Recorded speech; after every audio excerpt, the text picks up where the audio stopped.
Okay, we're good. Great.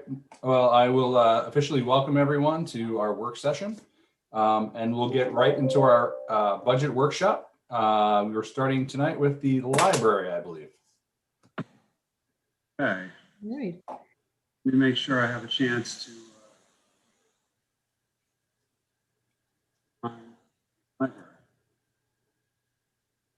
Rosemary? Hi. Yes, there you are. Hi, I'm here. Oh, wait a minute. What's going on with my camera? Uh, As long as it's not a cat. I thought that was funny. That was hilarious, yeah. It was. We should all have a different one, different. I remember Larry and I, when we were working on these, I would play around with those things. They never got stuck though, thankfully. I'm using my husband's setup here, so yes, so not a cat, but definitely something else going on here. So let me figure out what's. Well, at least we can hear you. That's better than only being able to see you. Yeah, And Laura's This is on true. as well? I'm here. Yeah. Okay. Okay. I don't Is there know. anyone else from the library joining you, or that is? Heather was going to join us. Don't see anyone named Heather, so if there's someone Hi. from the library board, they can raise their hand and I'll promote them up to the panel. All right. Sure. You got a raised hand. But you can't see us. I know, but Chet Kerr is raising his hand. Okay, Yeah, that that's Heather. oh, there we go. This is tricky stuff. Yeah. Okay, I think you're all on. So I'm not sure. Even though you can't see us. Okay. Yeah, you're on. I mean, if the camera was working right, we would see you. You're on as panelists. So. Okay. Brenda, could you I was just looking at the numbers and I took out my calculator and I don't get to 13,205. So I'm not sure. Where we can verify that is if you go to the last page of the printout. Okay. If you go to last page, bottom line in the requested field, Okay. that's the net difference between the revenues basically and the expenses. Okay. Because when I look at these numbers and I subtracted, It could be I all- decreased, yeah. the debt service or whatever, I didn't come anywhere near 13,205. But as long as you're the numbers person. The other part though is we had some changes in revenues. So we decreased, when you look at that front page, the summary, I think we'll, go through that with the board. Maybe that'll clarify where it is. I have it up on the screen, Brenda. Yeah, you go. So this is the summary. We can go through the budget either in detail first or the summary first, whichever way you'd like to do it. Larry's pulled up here the summary. If you want to go line by line, then it gives an opportunity for the board to address those lines, or I can just go here to the summary. No, But that's fine. Let's go line by line. Prefer that? Sure. Yep. So that would be the next page, Larry, right? This is the page that contains the revenues. You can see that library charges, compared to the original budget of 8,000, it's not a realistic one to have it at 8,000 again. It's being decreased to $5,000. Insurance recoveries, we can't anticipate, so we don't budget for that. Book sales donation is minimal. We don't budget for that. We have some unclassified revenues, 500 is just a placeholder. Then we have the general fund transfer in, that represents last year's taxes. So we leave it at the same one so we can get the difference between last year. And then once we have a budget, then I go back and modify that number. But that's last year's transfer from general, which is the levy, that's the tax levy.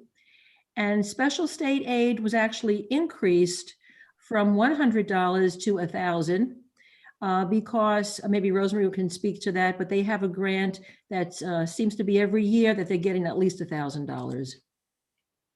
Yeah, I see Rosemary. Yeah, Rosemary. get that. Yeah, I know. My husband came and fixed it. his system, he knows how to do it. Yes, we got a certain amount of state aid from, well, it's filtered through the library system. And basically it comes, it's, you know, it's certainly more than the $100 we had budgeted.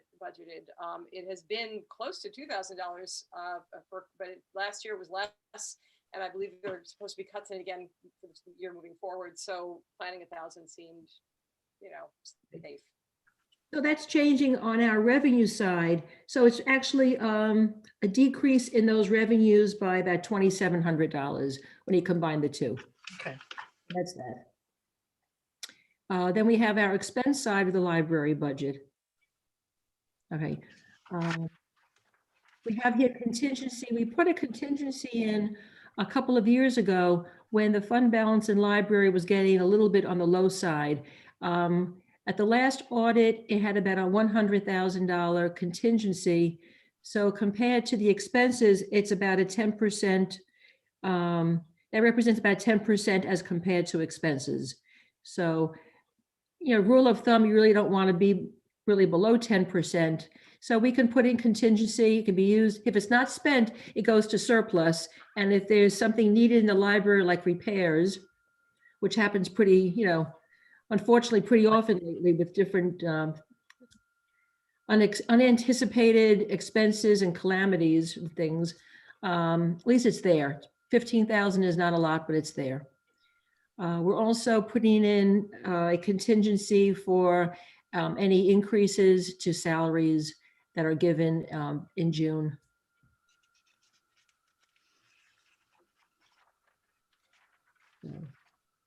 All right.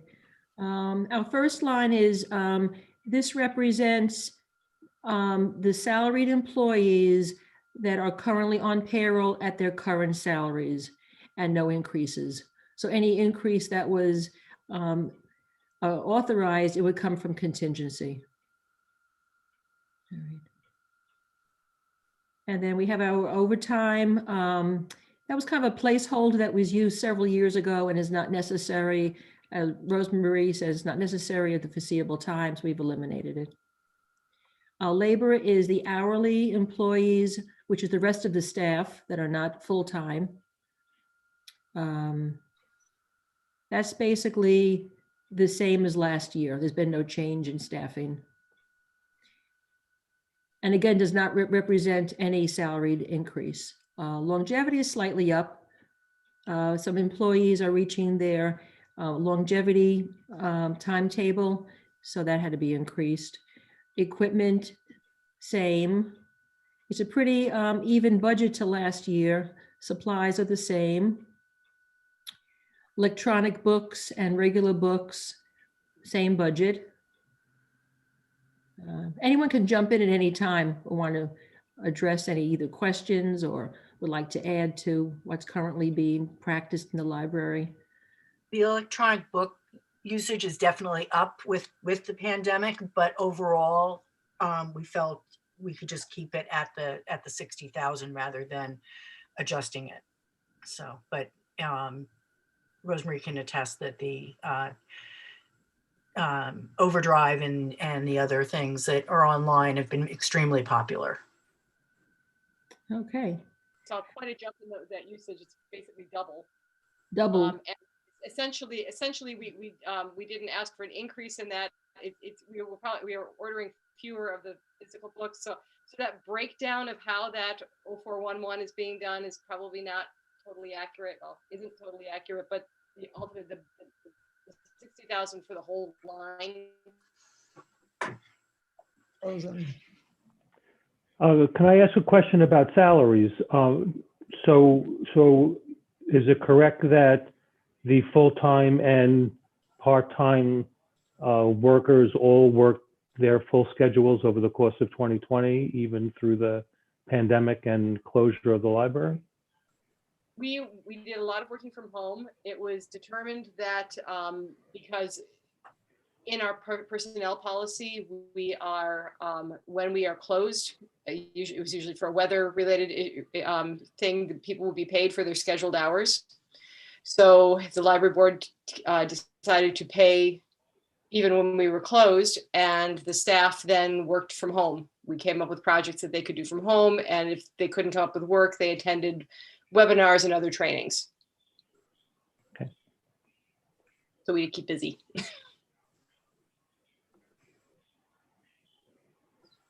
All right. Okay, postage and freight, that's the same, no change there. Publicity and printing, I think we have a slight decrease there. The newsletter has a 0 this year. Rosemary can talk to that, how that was eliminated, or the cost of it was. Yes, we used to be with Constant Contact. We're now with MailChimp, which is free. So we no longer have to pay for the newsletter. Right. So while small, it was still a decrease of $540. Travel and education we have is the same. Next one is the internet and the West links. It looks like Rosemary, you had indicated that there's an increase coming in that membership. So that line was increased by $1,400. Right. Yeah. The system is still debating exactly how they're going to assess it. So we don't have a definite number for budget this year, but that seemed a safe, Right. safe guess. Right. Membership dues, no change. And then we have the time clock and photocopier. That's just your variable rent and repair of office equipment, no change. Custodial services, no change. All right. And then no change in repairs and maintenance to the building. We haven't received any other indication of any increases. And then we have our utilities at 41,000. At this point, we're not decreasing it. We have noticed that the electric consumption has been down, but we're not going to decrease at this time because we're really not sure on the shared cost, on the repair of building, on the Grayston shared cost. They seem up and we're not sure where it'll be next year. So we're comfortable leaving a buffer between the two. Fair enough, yeah, to say, I think that's pretty much how we decided to leave it. Yeah. Okay, then we have audio-visual equipment is the same.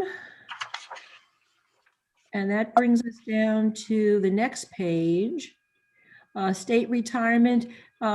We had talked earlier when we discussed the general fund, how the rates were up because of the timing that the retirement system uses, and our contribution as a village is higher. So that represents a higher library contribution as well for covered employees. So I have an increase there of about $3,000. Okay, we can go down.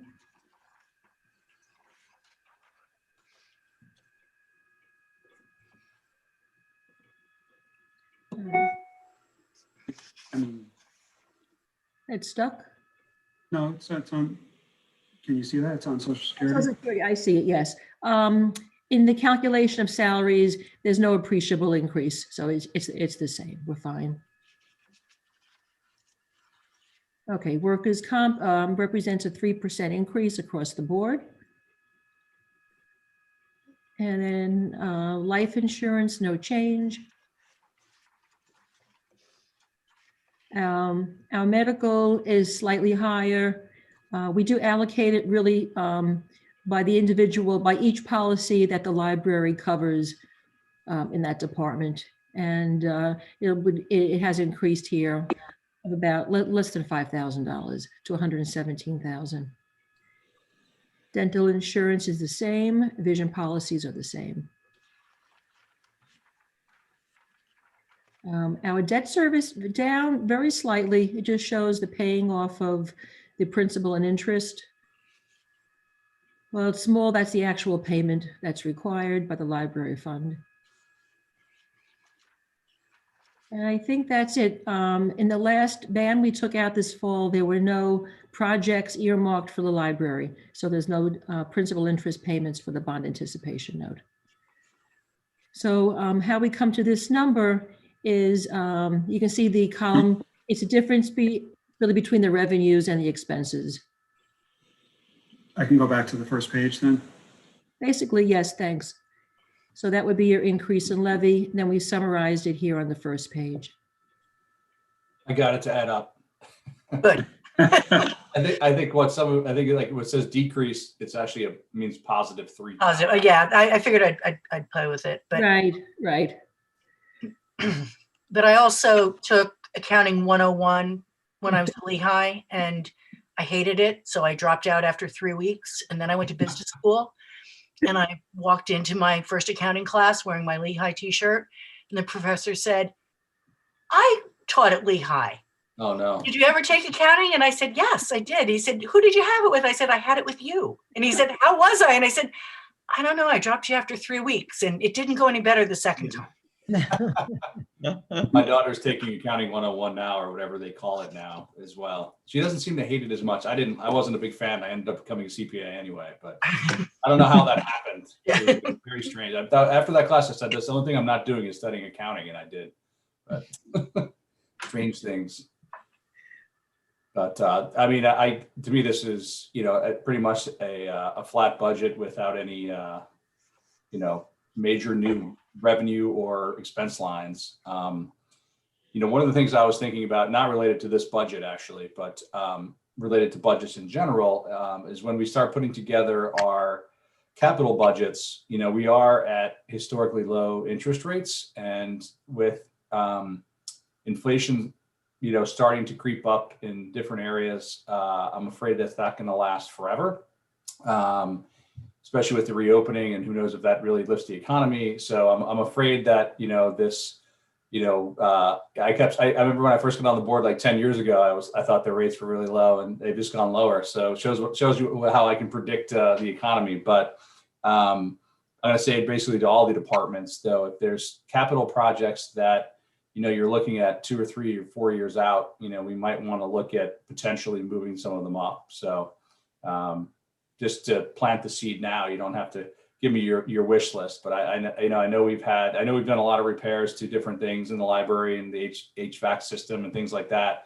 But if there's something that, a major repair or something that you might need, it might not be a bad year to consider it anyway.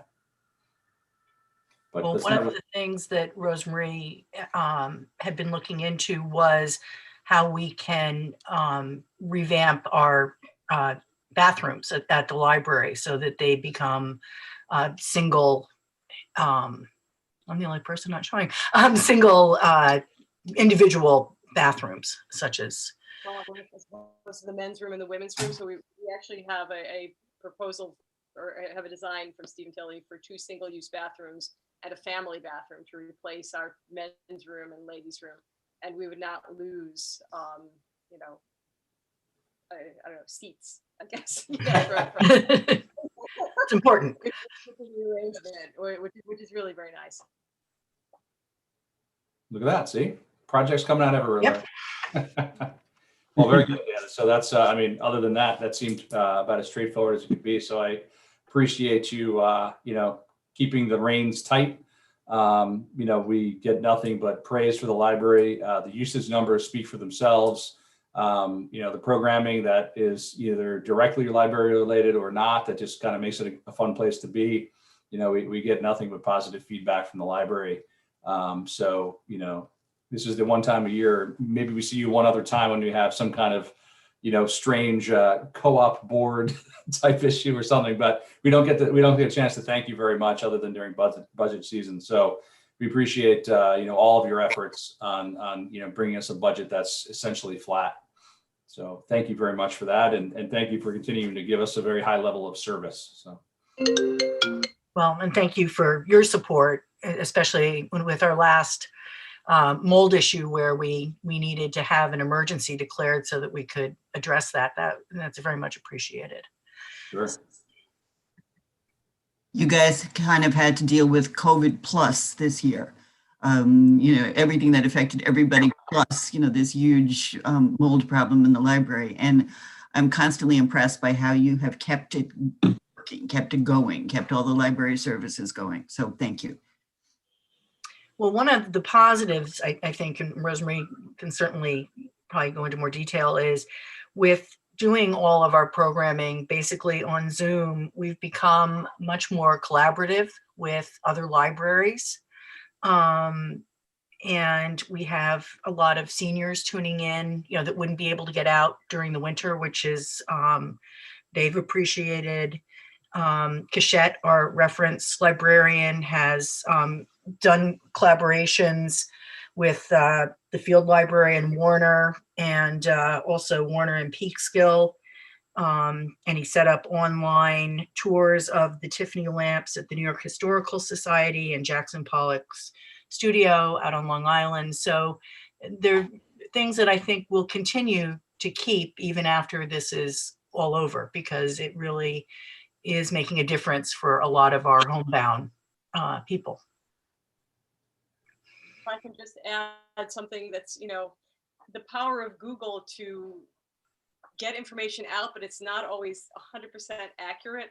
We are finding people signing up for our programs who apparently Googled programs at Irvington Library, and we're finding people from New Jersey and from Indiana, where there are also Irvington libraries. And so, it's actually been kind of funny to have. But Carolyn, just this morning, yesterday, she had somebody at her story time who was from New Jersey, and actually the Irvington Library in New Jersey isn't doing programming right now. So I guess it's just, we're helping other Irvingtons too. I happen to know the neighborhood in Indianapolis. My good high school friend lives in that Irvington area of Indianapolis. So yeah, I'll say hello. Hi, Ellen. That library last year, actually, it's a lovely library. I had a tour by the library manager, and she gave me a tote bag. It's a neat little place. It is, yeah. The other collaboration we're doing is Delani Michelle has changed the format of her spoken interludes, and she has book Yaya now, where she has authors having conversations.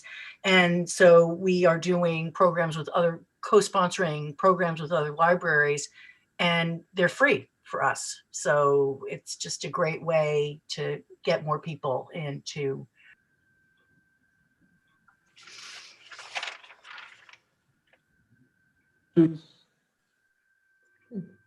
Great.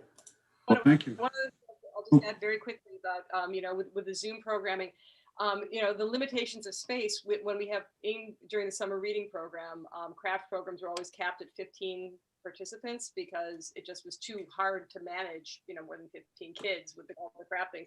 We actually had this summer, we had, where do I have it, wrote this down? Out of the 15 craft programs that were offered during the summer reading program, 10 of them were larger than 15 people, and 5 of those programs had more than 30 participants. So the most I think I had was 42 at one of the craft programs, which is something they never would have been able to do. Basically, it was a grab and go craft. People picked up the kits, and then it was a Zoom meeting to put them together. Sometimes people weren't able to make the Zoom meeting, but they still did the graft. So it's been a nice thing for people to do together. Great. Well, again, thank you for keeping the programming alive and being creative, and not being creative with a budget, or being creative with a budget to keep it low. I don't know if you're creative or not creative to keep things low, but however it worked, it all worked out. So again, thanks for all your hard work all year, and hopefully we get to see you more than just once or twice a year at our meetings, especially now that there's Zoom. You can pop in and tell us what's going on. That's right. True, actually, we could pop in. Okay, so I'm gonna do a little change over here and put you back in the audience. I think is how it works. Okay. And we'll have. Thank you. Thank you. Thank you, everyone. Thank you.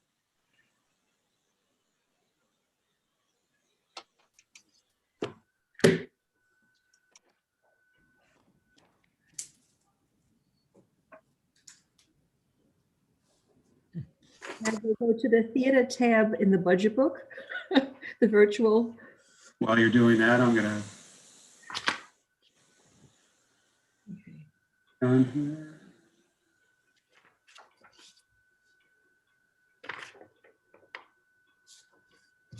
Is Lori's appearing also with you?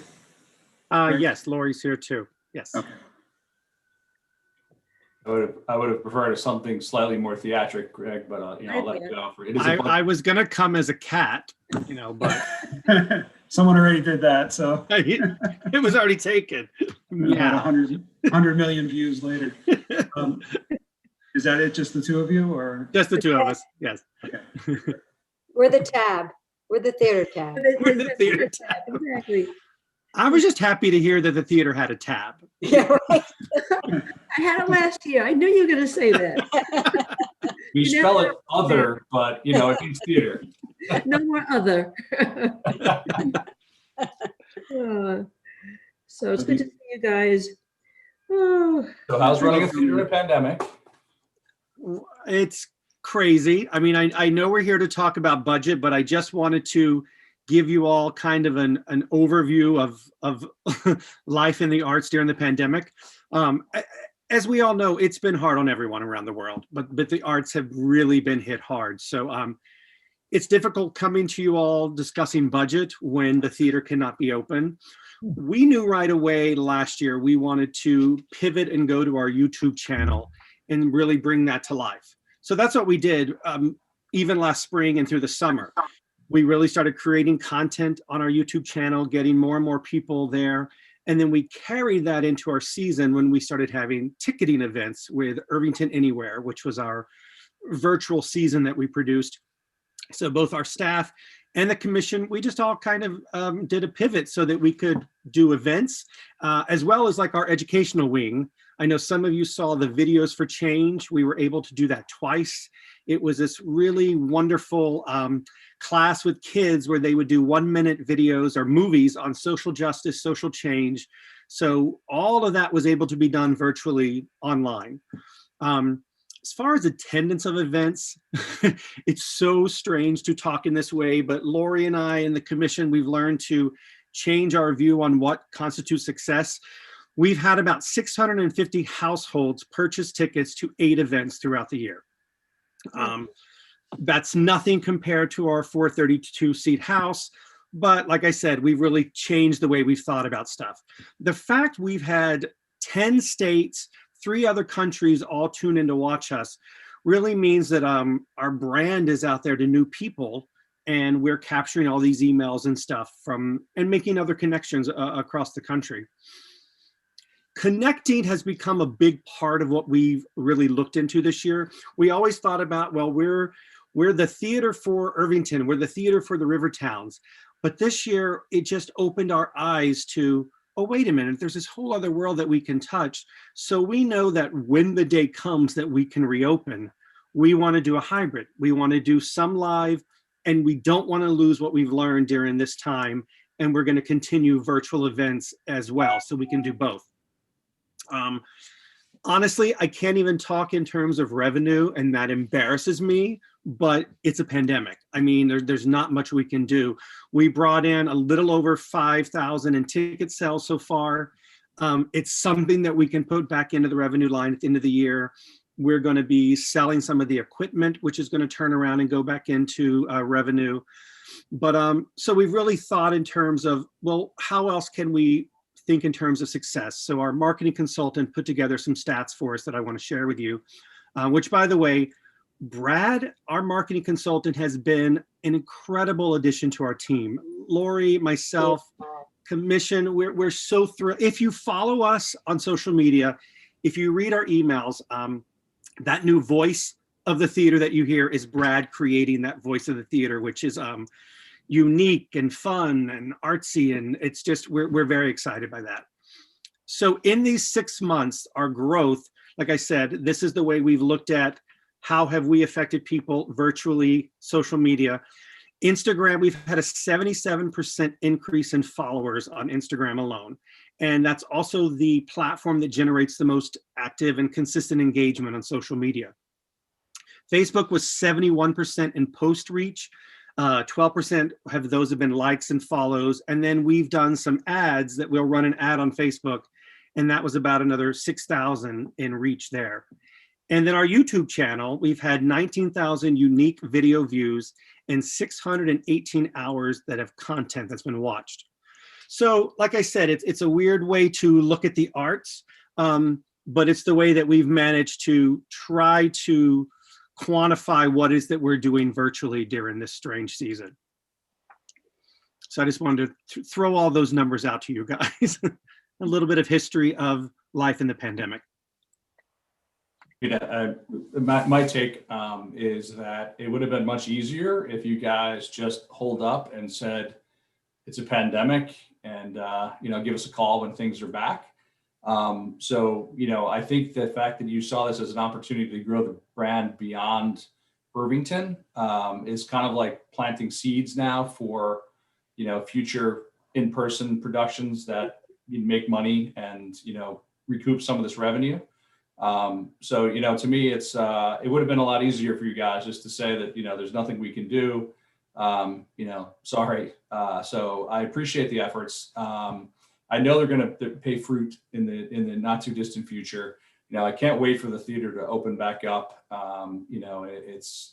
It really is such a unique facility that we have, an amenity for our not just our residents but the whole area. And I think that Greg, I've said this to you many times, but since you've gotten here, kind of the unique experiences that you've helped shepherd in, and the commission as well. Obviously, a lot of it's self-produced. So, but the series and from the diversity series to the film series, it's been just extraordinary. And this is obviously a setback for everyone, but it doesn't matter if you're a Broadway house or a children's theater group. You've been severely impacted by this. So I know it's tough to come when basically the whole story is we're cutting our revenue, and we're not cutting many. We're cutting costs where we can, but there's just not that many costs to really cut.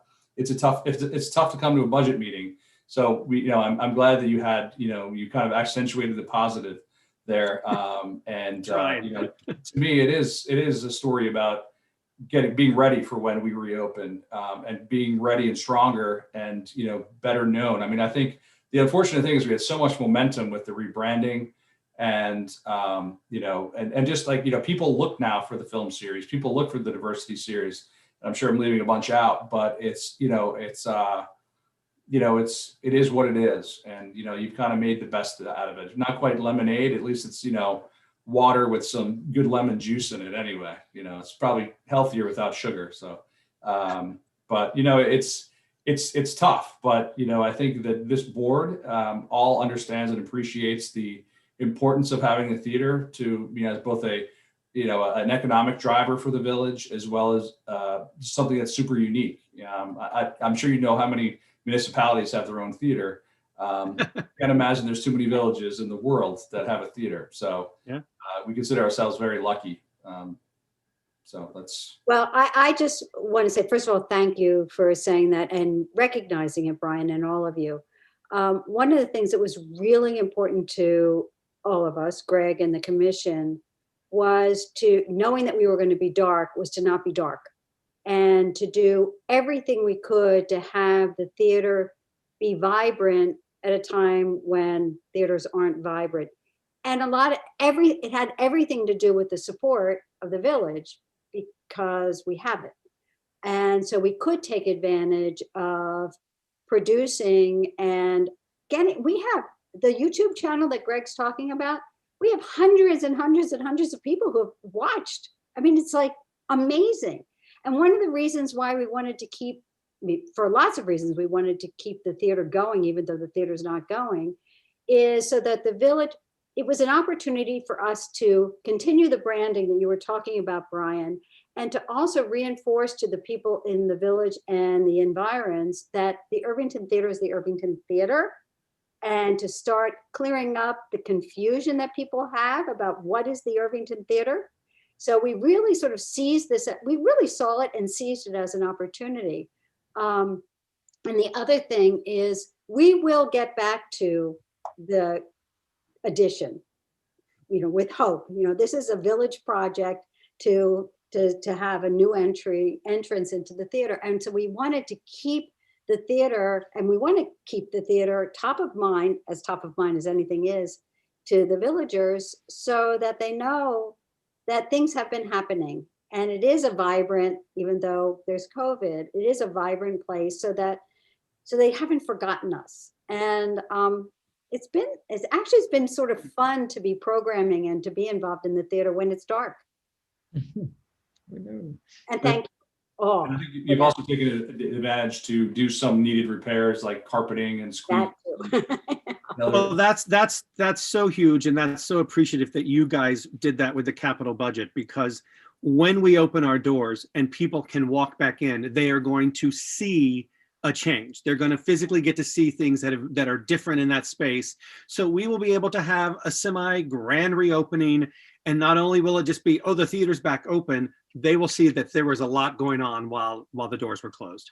And because of that, that's what we've been doing this year. I'm trying as hard as possible to spend very little of our real budget this year, so that anything left over this year just goes back, moves over to the revenue line, or however, Brenda, you want to handle it. I mean, I'm literally spending marketing dollars, and that's pretty much it from that for this year, because we're spending the capital budget, and that's what all that's coming out of. As far as next year, I mean, when I was talking with Brenda before, I tried to go through some of the line items and lower some things down just to take out some of the expenses. Knowing we're doing so much work, I think I was able to get out about 8,900 out of there. And then we lowered the revenue. I have no idea what next year's going to bring. I don't know what kind of revenue we'll be able to bring in. You know, we're saying, well, won't it be great if we can open back up in fall? But even if we open in fall, I can't imagine it will be full throttle every weekend with another rental company. I just can't see that happening. It's going to be a slow process. So we did go in and lower what the projected revenue would be next year. We took out about 35,000 from that line. Brenda, do you want me to go line by or page by page down here? This is the summary. Right. Do I have page 1 on that? I don't know. Let me see. Here? There we go. Yes. Yeah. So Well, that just shows the revenue that Greg was talking about. Revenue page, correct. So the budget for this year was 85,000. Greg indicated that there are some revenues I haven't had a chance to post here of about 5,000. But next year we're saying if we're lucky, we'll bring in 50,000 if we can open later in the year. And if it's more than that, well, then we're just ahead. But I'd rather not have a deficit when you start the budget off. So meaning that, you know, an unattainable goal.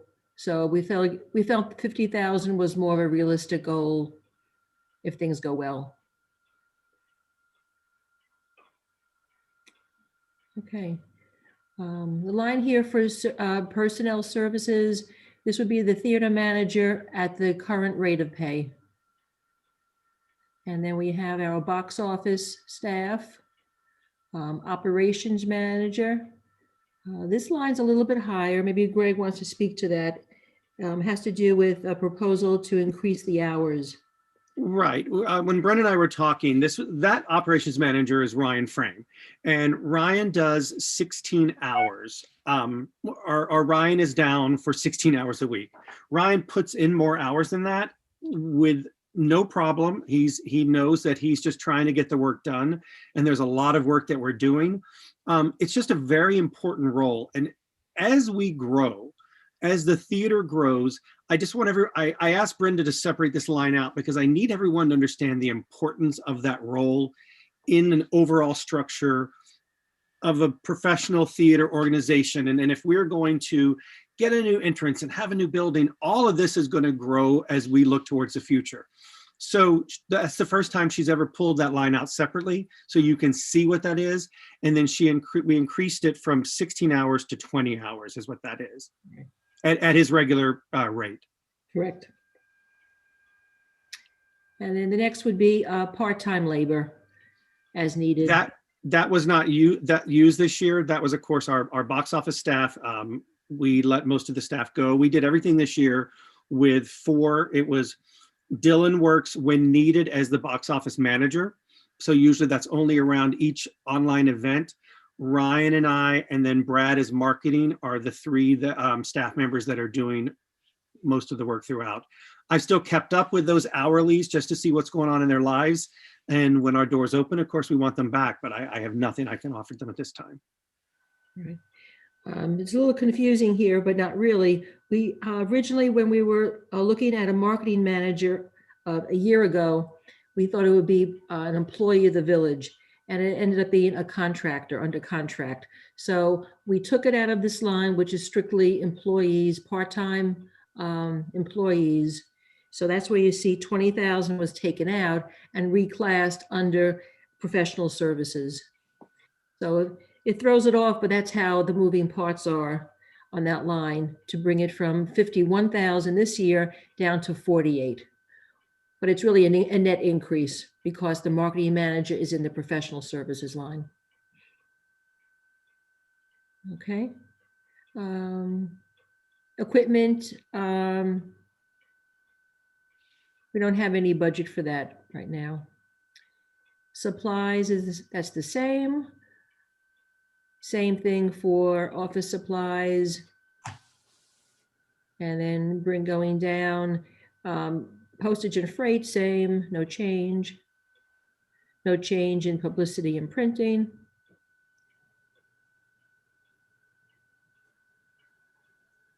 All right, and here's where you see the marketing manager.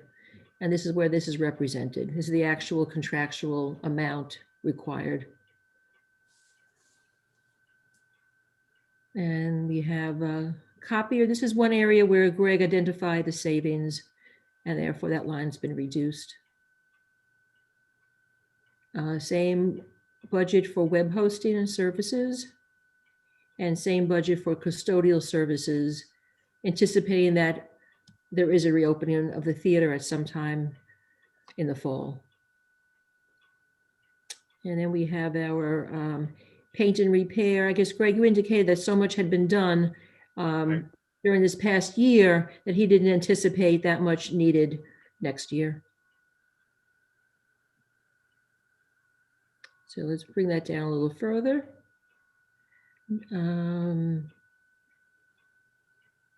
There's also a decrease in the other repairs and maintenance of the equipment. A decrease. And that brings us down to the final page where it shows the difference between the original budget that was adopted last year and the requested budget. So the net increase is 46,468.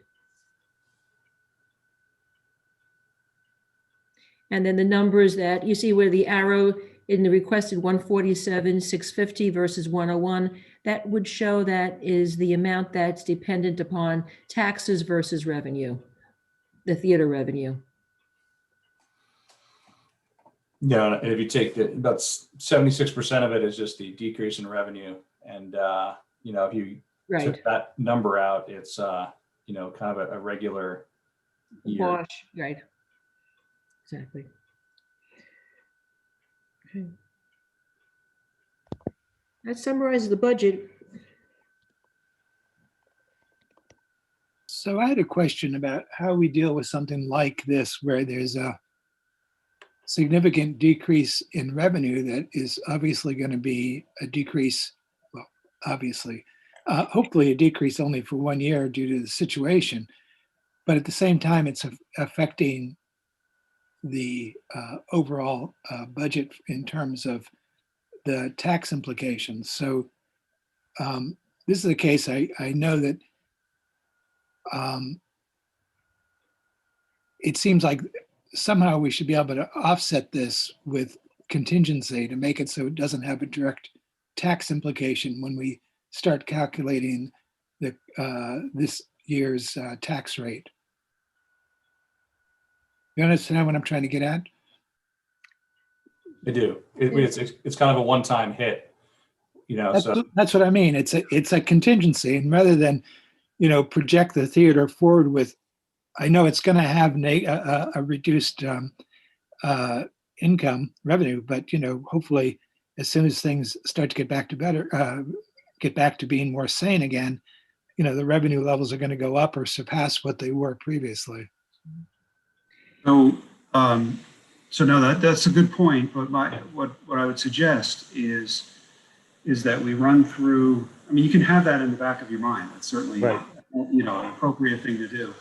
Let's run through the rest of the budget, in other departments, and at the end of that process, sometime after February, in March sometime, we'll have in front of us, kind of a master list of all of the issues in areas and departments. And you can identify, because of these workshops, you'll be able to identify the types of increases that are truly one-time onlys, and worthy of appropriating something from contingency to cover. And you can, which is very different than a recurring, set of deficits, which, that's not always a good idea to use contingency for, because then you'll have to use it next year and the year after and the year after. So, but those types of things are better done. Those final decisions are better done on a macro level after all the. I understand that. I know it's too early for that, but I just wanted to voice that as It's a good point. something that's something we need to keep in mind. So yeah. Yeah, definitely. And you have the fund balance to do it. So, and that we've spoken about that often at these budget workshops, that the village's fund balance is in a healthy position. So we have the ability to do that. I'll prepare another fund balance analysis pretty soon. Usually I do that towards the end of the budget process before we consider all the lines to give a projection as to where we stand with this year's activity.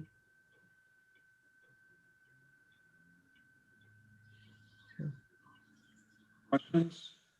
Anything else that Lori and I can answer, or? No. You want me to do a song and dance now? And let's go and do that. Come on. I'll just perform. You have something prepared for sure. Hello. Right. I feel like you should do This little something. Zoom puppet show. I've done it all this year, so I've done children's stuff, adult. I can do it. Maybe it's time to bring out the cat. Right. Meow. But otherwise, we will thank you for your continued dedication. And, like I said earlier to the library, with interest rates historically low, some of those projects, I know we talked in the past about potentially doing some safety enhancements, so smoke machines could be used, or, I think, having that wish list available when we get into the, the capital budget, have them ready. I don't think we'll be able to finance an entire new entrance to the theater, but other projects short of that that might make sense. I think we'll be open to. Cool. Well, it's very nice seeing all of your faces. I get very tired of my own four walls. I see Brenda every once in a while when I go to the office, but it's good to see the rest of you. And I'm thrilled to see you all. Yes. Bye. All right. That was great. Thank you. It was a pleasure. Thanks very with much. you guys. Thank you. Bye. Okay, bye-bye. And we go through the process of. Get rid of that. Is Mary Ann here? Yeah, I just alerted her that that we're getting on to the next topic. So, Okay. but let me get the housing committee up on the screen, and That's a good idea. Mary Ann will be. Do you require my services further tonight? No, I think you're good to go. Okay. Thank you All right. very much, Brenda. You're very welcome. Have a good night. Yep, talk to you soon. Thank you, Brenda, and thanks for the good news today, Brenda. Very good. Thanks. Okay, bye-bye. I'm going to excuse myself for a bio break. I'll be right back. All right, we'll cover for you.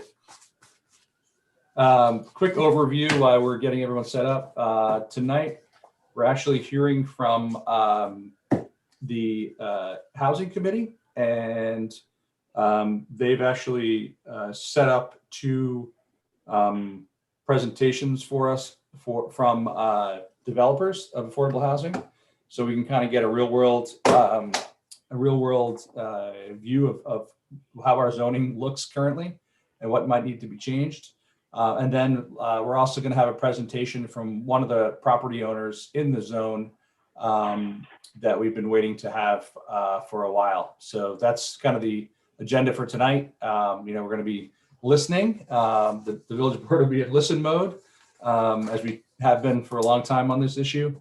I still chuckle every time I think that, I don't know, it was like 35 years ago when we started this process. People said we were trying to rush it through.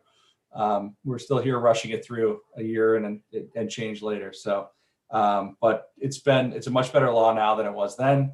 And we're anxious to get the thoughts of our housing committee, which has done an unbelievable job, kind of framing the issue for us in different ways, getting us information, real world information, doing a lot of legwork for us.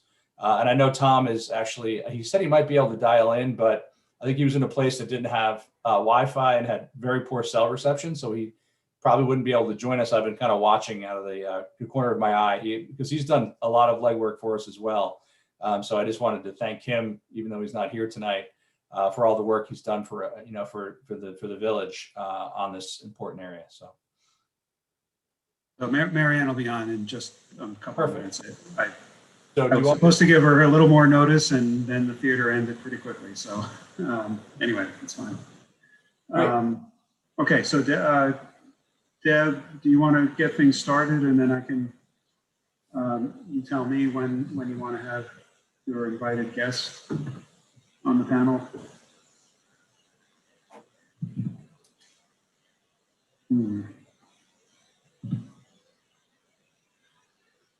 We're not hearing Deb. Okay, She's not on. She's not on. I don't see her name here.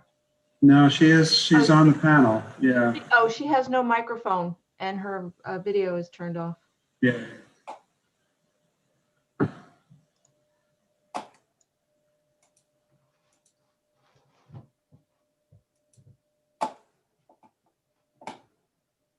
Right. Someone else want to get things started? She just went away. Maybe she's dialing back in. Oh yeah, maybe that could be. All right, I'll keep an eye out for her in the audience here. If you don't have one of these types of issues during every Zoom meeting, it's not an official meeting. No, that's true. No cats yet. So I do see the two invited guests in the audience here, so I can promote them to be on the panel, and then we'll jump right into things.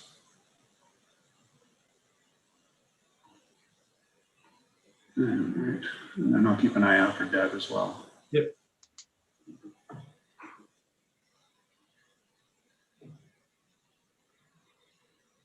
Okay. All right, Deb's not back on, but thank you for coming by to the meeting. I appreciate it. I know this was something set up by Tom Thacker on the Housing Committee, right?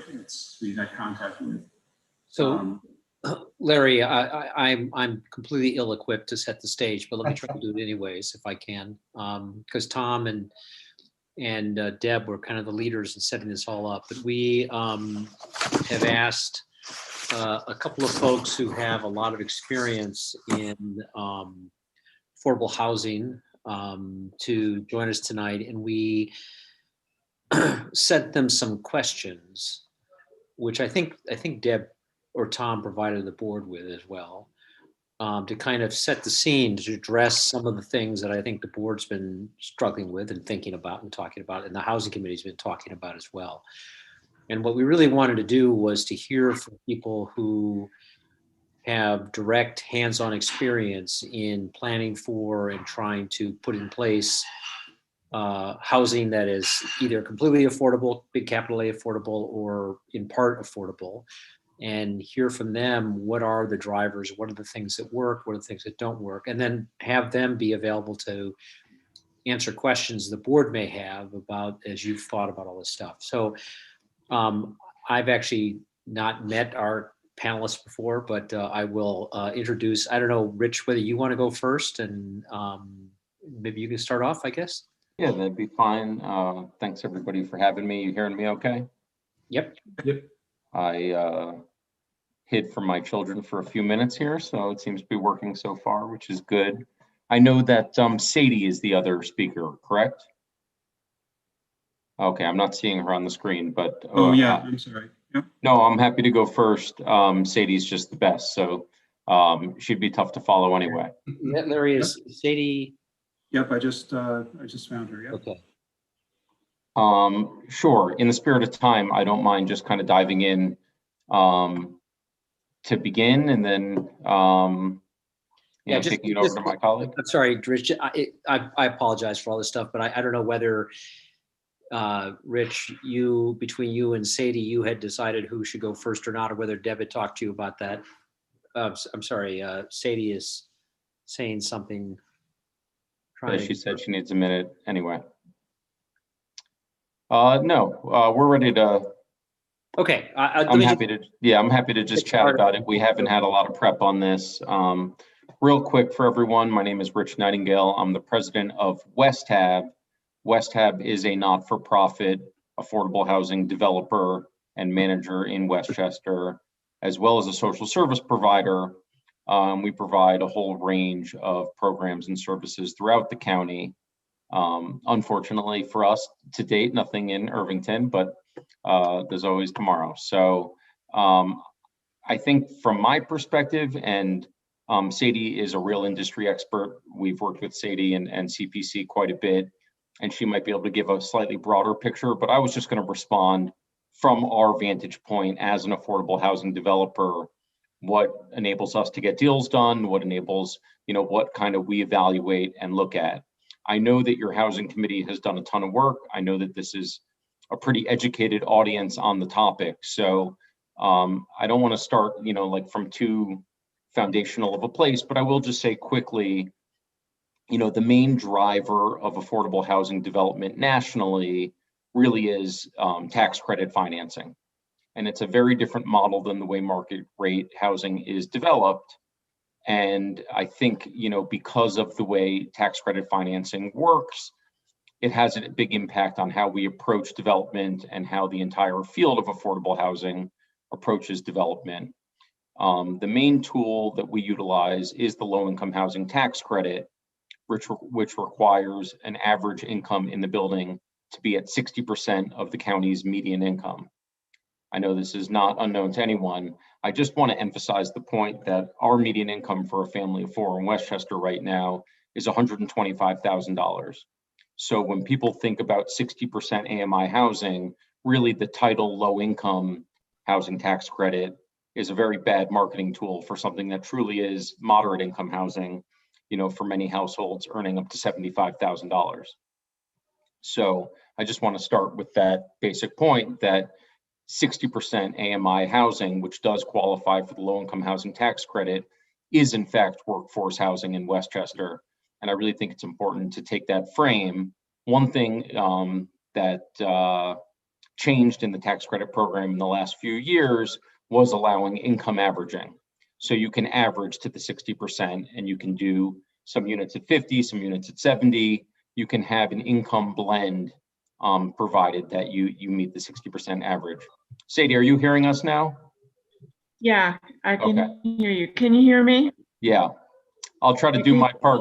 Okay. I'll try to do my part quickly and get to you, but just cut me off if you feel like it, okay? No worries, we're good. Okay. And now I have intruders at this exact moment. Okay. So, give me one split second. You want me to jump in?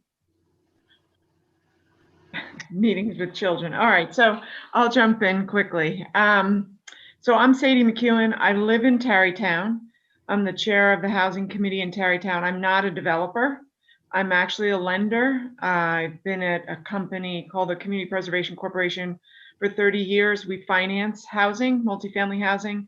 Half of it is affordable. Can you guys hear me or am I frozen? I'm okay. All right.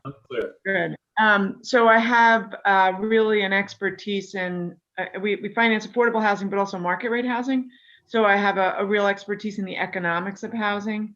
A number of the questions that Deborah put to us were about zoning, but also about economics.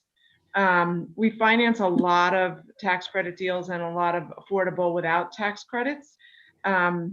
And that is one of the tools. I'll go back to you in one sec so you can finish what you were saying, Rich, but I really want to focus on the zoning part of what you guys are thinking about, and then the economics of, do you need to do 100% affordable and end up with many different layers in your capital stack of lots of different sources? Or can you do a standalone deal that integrates affordability into an otherwise market deal? So that's what I thought I would focus on, but I'm going to turn it back to you, Rich, and by the way, full disclosure, I financed a number of Rich's projects, so Yeah. we know each other quite well. Yeah, when I saw Sadie was talking tonight, I felt redundant because she's a true expert in our field. So we worked together a bunch. My kids timed that entrance perfectly. But yeah, let me try to just say a couple things. So I think probably I'm going to be a little more targeted from our perspective than Sadie, who finances so many different deals with different structures. Really, the reason I led with just, the basic facts about AMIs is to get the village, and I would do this with any village, actually interested in 100% affordable housing. And the reason I say that is when there is inclusionary requirements, typically you're dealing with market rate developers that don't work with affordable financing per se. And simply what that feels like to them is, a reduced rent roll and a reduced ability to kind of do the kind of deal that they would like to be doing. Of course, I encourage every municipality to have mandatory affordable housing, numbers, but typically you're not going out for tax credits to finance 10% of a building that's otherwise market. You're simply taking a haircut on the financing, or Sadie, you'll correct me later and talk about other financing tools. But you're right. You're taking a haircut on your cash flow. Right. And you're not an affordable developer, and you would never be competitive in trying to go and get resources to make your project affordable. Right. The resources that Rich is referring to are so scarce and so competitive. You could apply for tax credits and wait 3 rounds to get funded, which is essentially 3 years. So if you don't have 100% affordable and frankly very deep affordable, you're less competitive, or in a market where there is not affordable housing, which I think would make Irvington a competitive application, because you don't have a lot of affordable, you haven't done a lot of development there in a long time. And I think that the state would want to see affordability in a place like Irvington. Yeah, I definitely. No, I definitely agree with that point. And that's why I would say, one of the questions I was asked was, could a 60-unit development work as an all affordable deal? And my answer is yes, but not easily. These are super competitive programs. But I do think what Sadie said last there is very important. The state is very interested in financing in places where they haven't done a lot of financing. So frankly, we've done a lot of deals in Yonkers, that we've done deals in New Rochelle and Mount Vernon. Getting more deep affordable housing into other municipalities in Westchester is certainly an organizational goal of ours, and something that the state is very interested in coming out of the housing settlement, and just for a number of reasons. As we seek to build a more equitable county and a less segregated county, I think it's super important. So, from my perspective, if the zoning code allows for, X number of units, there's no reason that an affordable development wouldn't qualify just like any other development. But if the village is interested in ensuring that there is affordability, that's when layering on the bonuses, the incentives, and if you layer them on enough, if it encumbers a market rate developer enough, I think the scales tip to a specialized affordable developer that works with this kind of financing, that knows how to make these kind of deals work. I just wanted to add on the list that I received for this meeting, definitely density bonuses and FAR bonuses. Fortunately or unfortunately, the kind of financing we're talking about and tax credit financing, scale matters a lot, and the unit count matters a lot. The way that the financing agencies are looking at the project is cost per unit largely. So sometimes this is a very tough issue because density itself is tricky and it's a big driver on affordable, but it is a big factor.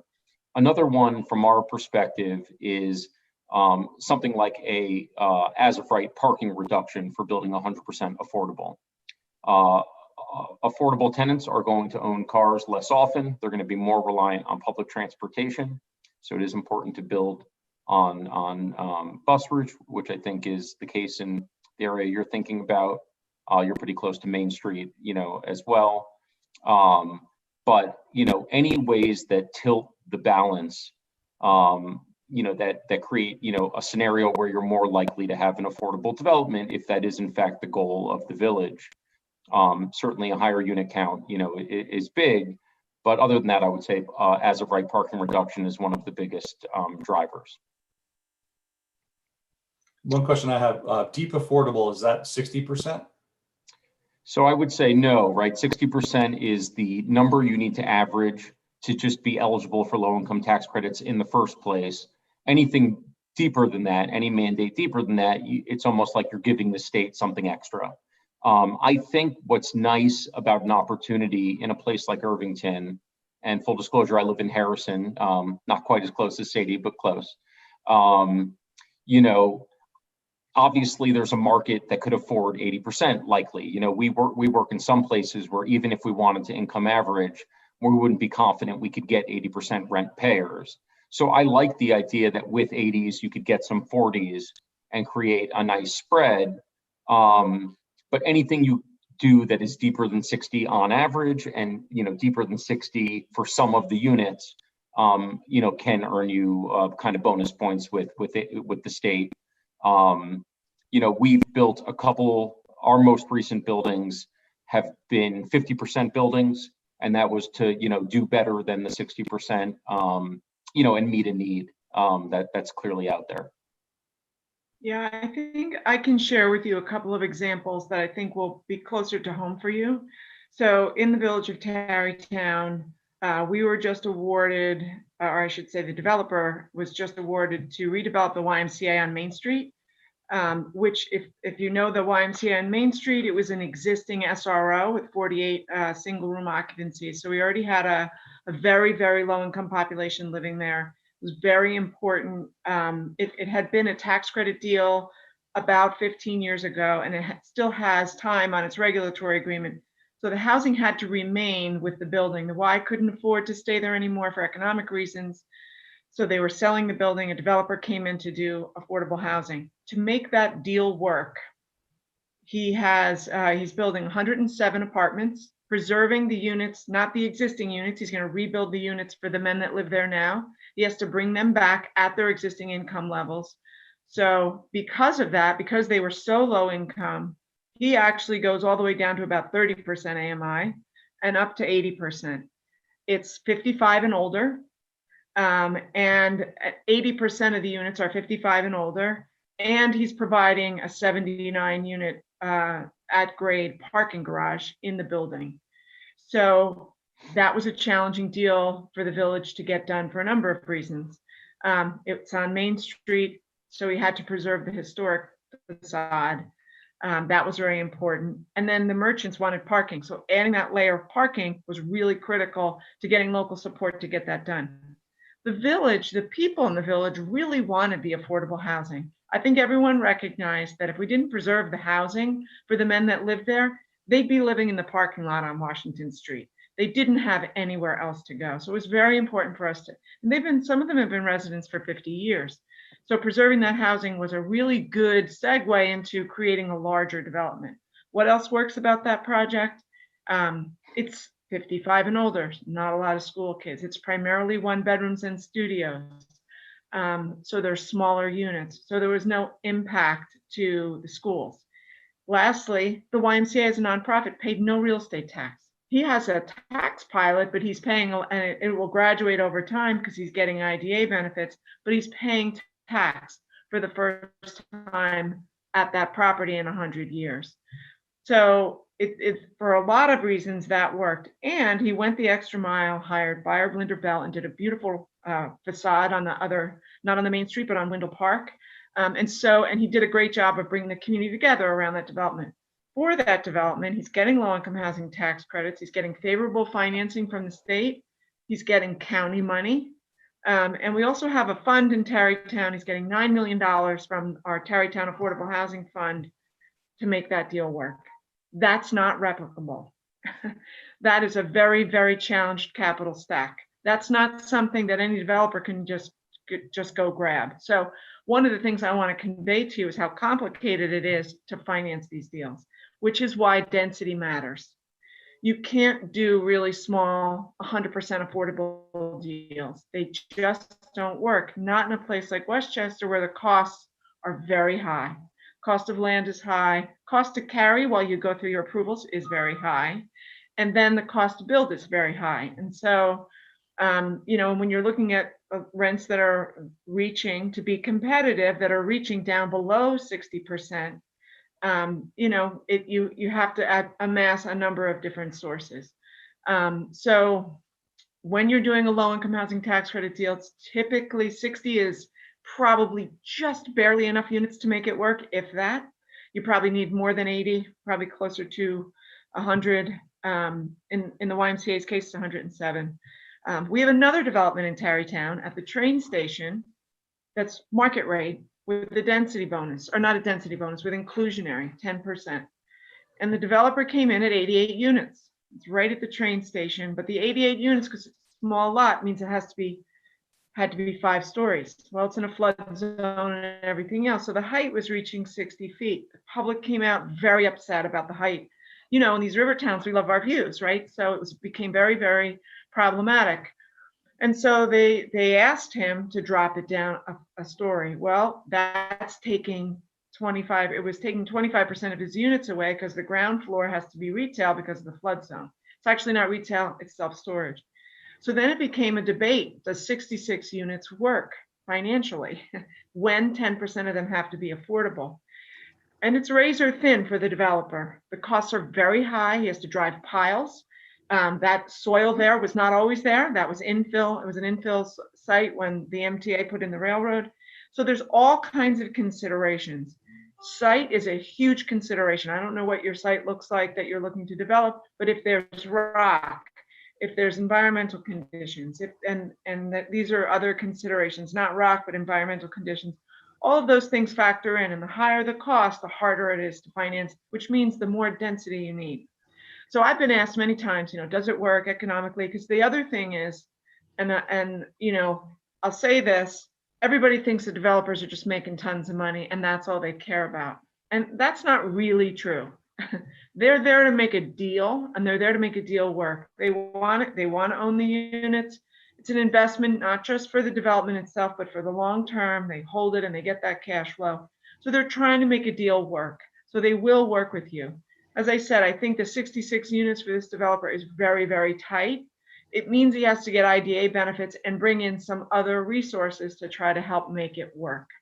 So then they said, if it stays at 88 units, what if we did 20% affordable? That's a public benefit. In the shadow of the YMCA, which is literally up the hill from it, with all of the public benefit that that project provided, coming through the process at the same time, it's been a very interesting public debate. The YMCA provides parking, affordability, and no impact to the schools and tax revenue. Huge public benefit and historic preservation on Main Street. What does this deal down at the train station provide? It provides a big bulky building that's going to take away our views and traffic. That's sort of the lens that the community is seeing it in. If you went to 20% of the units being affordable, you know, the developer is saying, no, it can't be. I think the economics do work. But the other thing that's not being recognized, and this is really important, is that in Tarrytown, the only thing that we have approved in the last however many years, other than the YMCA, is McMansions and luxury housing. The river is, our development on the river is beautiful, but it is for rich people. Our Wilson Park homes are 10,000 square feet. It's for rich people. The houses at Greystone, up closer to where you guys are, below the bridge, up on the hill, are, I don't know, are they 20,000 square foot homes? They're for rich people. And nothing gets developed in the middle. And so when you think about a development like the one being proposed at the river, The rents are set for people at different increments. I think of it as a mixed income. Nobody builds for that middle tier. So the highest rents are $4,000 a month, but frankly, that's at 120% of the AMI for a family of 4. That's in the range, 135%, something in that range. The average price of a house in Tarrytown is affordable to somebody at 200% of the median. Most people that live in their homes in Tarrytown couldn't afford to buy them today because they've gone up in value, their taxes have gone up and everything else.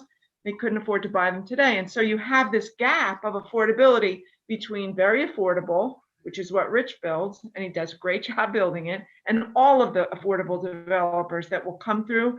We are rich with really, really exceptional affordable housing developers in this region.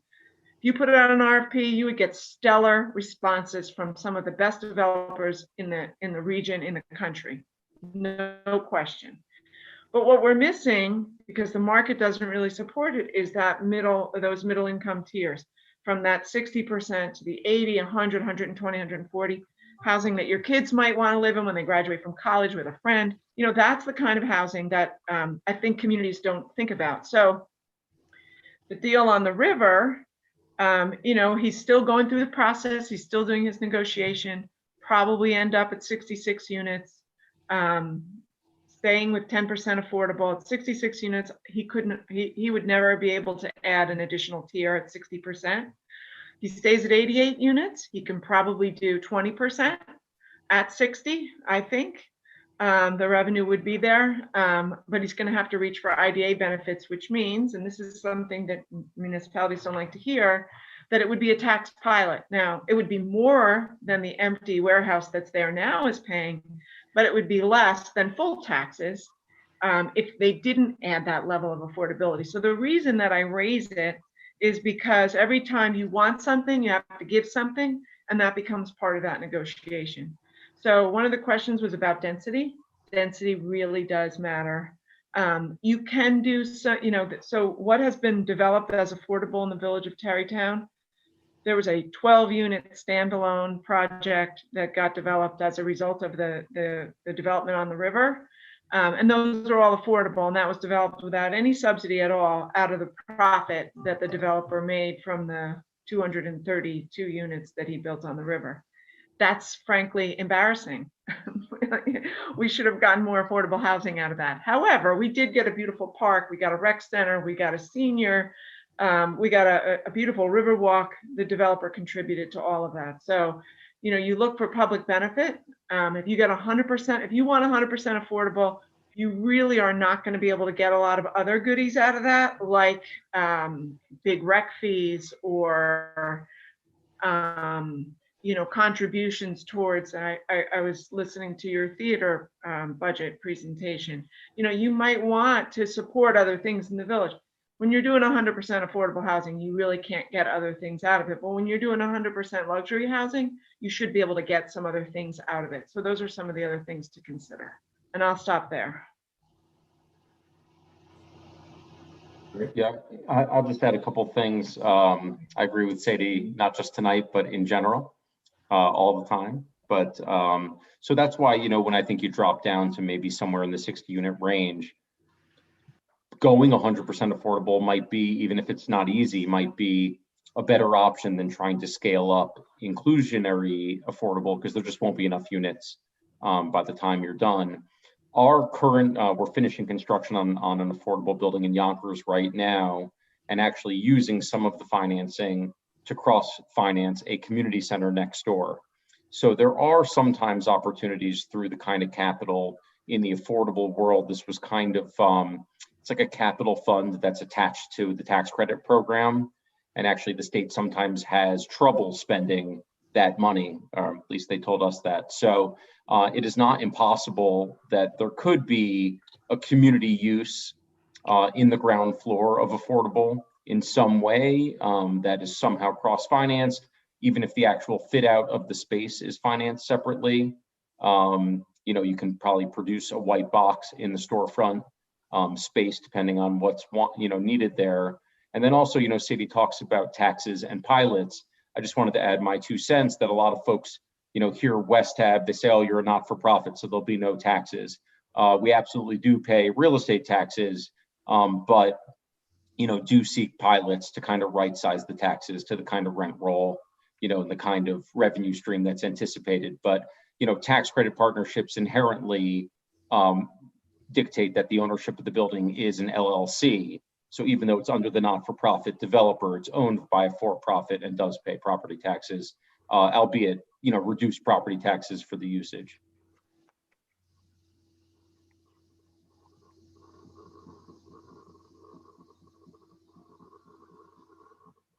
Well, I thought that was super helpful to kind of get an overview as well as the local lay of the land in Tarrytown. So, especially because it's current projects that are happening. Could you maybe just walk me through a little bit, as a developer, how the affordable tax credit piece works? Maybe it doesn't have, you don't have to get too in the weeds, but maybe kind of the 50,000-foot view, like when you look at a project, how that comes into play and that sort of thing, and how long they last. And Sure. Yeah. So what we're really talking about is federal tax credits, but they're administered by the state.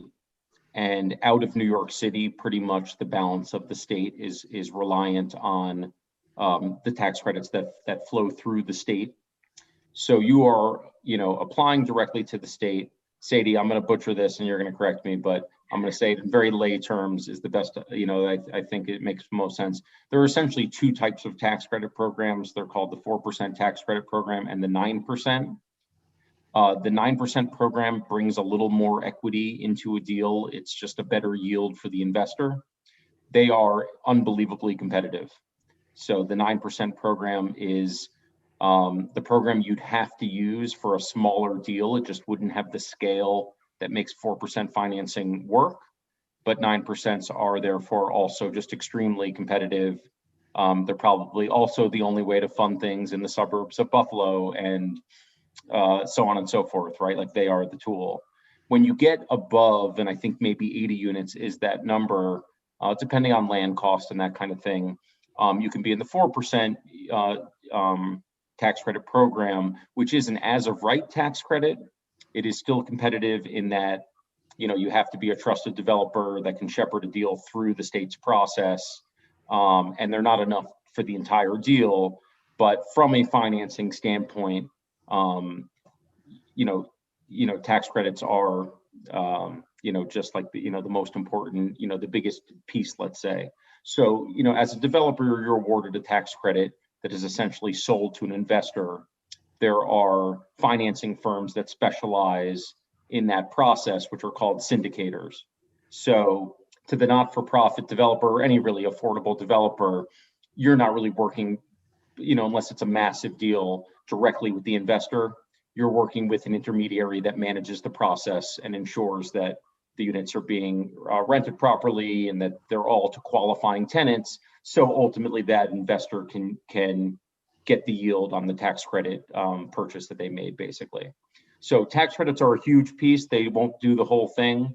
There is an excellent program in Westchester County that helps with the cost of land, and it is an extremely valuable piece of the puzzle. So pretty much 100% affordable deals in Westchester, not to be oversimplified, but you're typically going to the county for acquisition dollars and you're going to the state for tax credits. When you go to those two buckets and find that you're short, that's when I think deals get creative. And if there is local money, Sadie, I was hoping that $9 million would appear at the end of the night tonight. So I was hoping we could replicate Tarrytown, just kidding.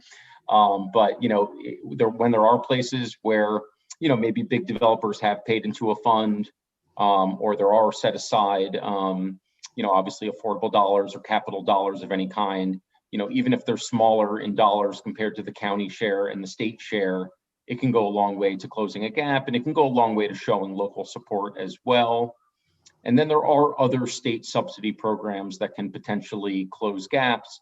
Sometimes, at least in our world, and again, we live in a very specific world in terms of what WestHab does, but sometimes taking on additional capital may come with other restrictions.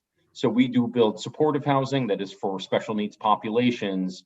So if we have a 100% affordable deal, but X number of those units are also for a specific subpopulation, there are some other mechanisms out there to bring in capital around that, if that works. Like, for instance, building for the formerly homeless, in the deal. And I will just note on, the building for the formerly homeless side, some of those, like there's a really great program in the state right now that also provides a rental subsidy.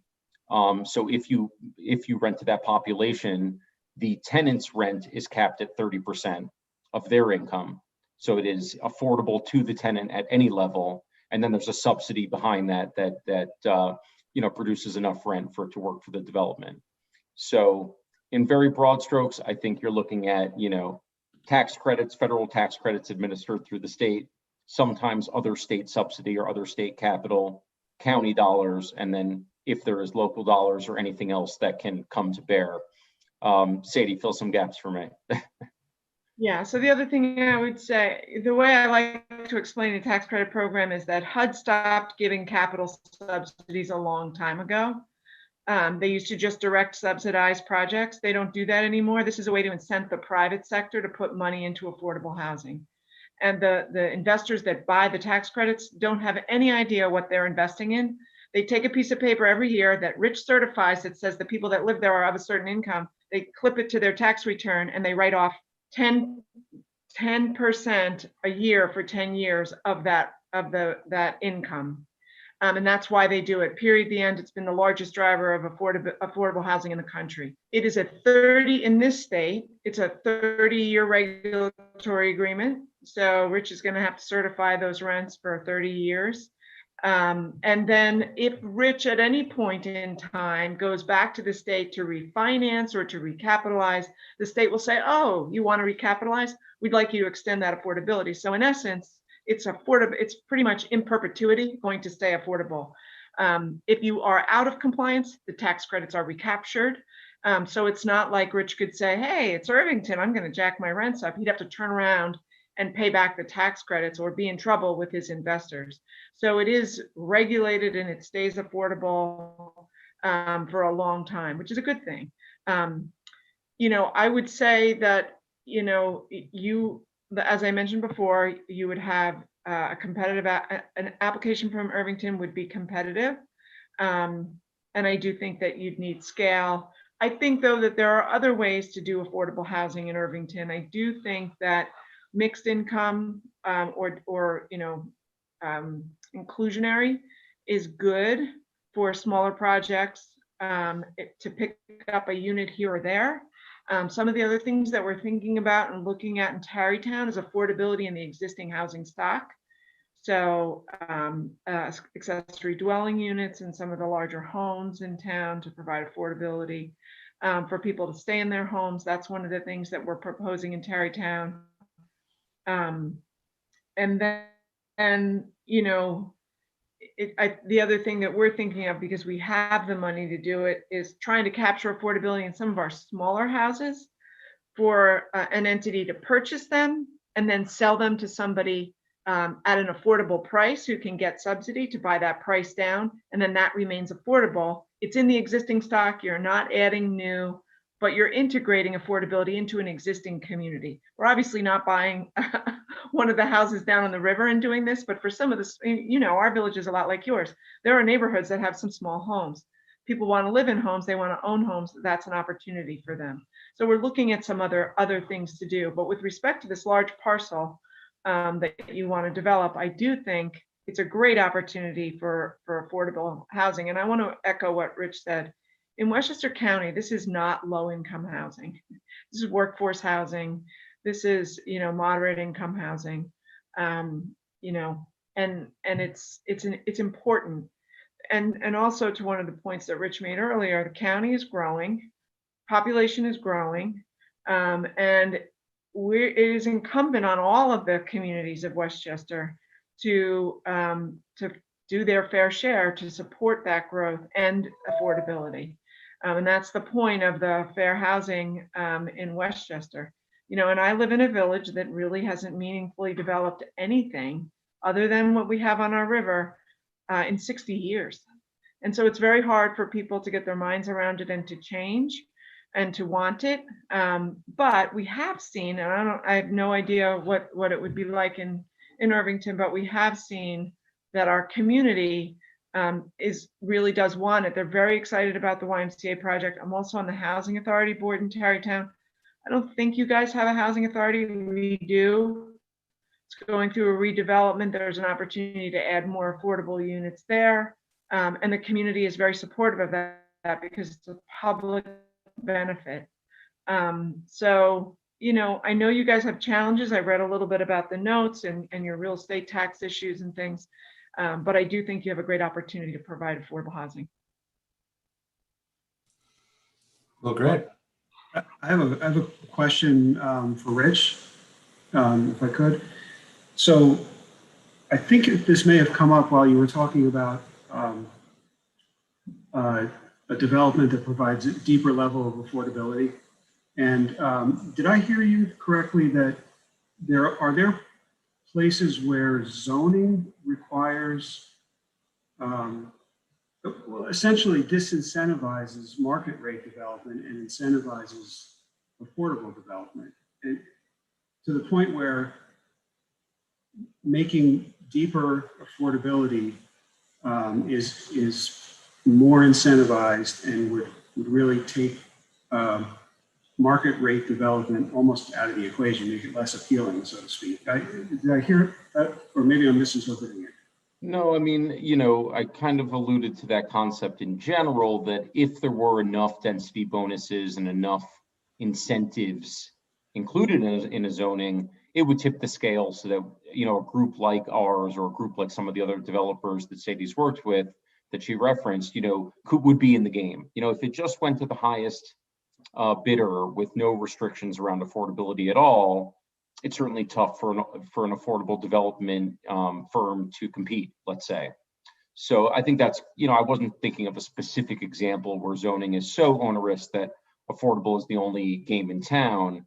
Right. But also what Sadie said earlier too, I mean, in the case we're talking about now, I don't think we're talking about something that's municipal owned, but when it is, or when the municipality is heavily involved in a rezoning, you know, there can be an RFP or a structure like that where certainly, yeah, I mean, New York City and lots of places RFP land out specifically for affordable housing and nothing else. But you haven't seen, like, let's say, inclusionary zoning that requires deeper levels of affordability, maybe more units, 10%, 15%, 20%, but not where where the definition of affordability is something considerably less than 60%, right? No, it's typically 60. Sadie, do you have any? Yeah, I mean, you know, like, you know, Yeah, you 60 know, is the low. yeah. Okay, thanks. 60 would be the low end, and you know, in New York City, where inclusionary is most popular, it's 30% because it can be, because the rents on the market rate units are so high, and you get a 421A real estate tax abatement. You pay no real estate taxes at all, and so that gives you the ability to do 30% at 60% or whatever levels, and sometimes they're higher levels, 80%, because in New York City, there's really a gap between the high end and affordable. So, but 60% is pretty typical. Some municipalities will do a higher percentage, but with a mix. So there might be a tier at 60 and a tier at 80. And, you know, so you can do it that way too, but it typically doesn't go below. And then it also depends on the community. So the higher the rents, the more inclusionary you can consider including. So inclusionary doesn't really work in a place like Yonkers because the market rents aren't really high enough to offset and absorb building unless you're right on the river, you know, where you might be able to get those high rents. It's the rents are just not high enough to absorb the cost of the affordable units. You're in a pretty high rent area, so you could ask for more, and you could put it out in an RFP and let the developers come back and tell you whether or not it's viable. If they want to do the deal, they'll sharpen their pencils.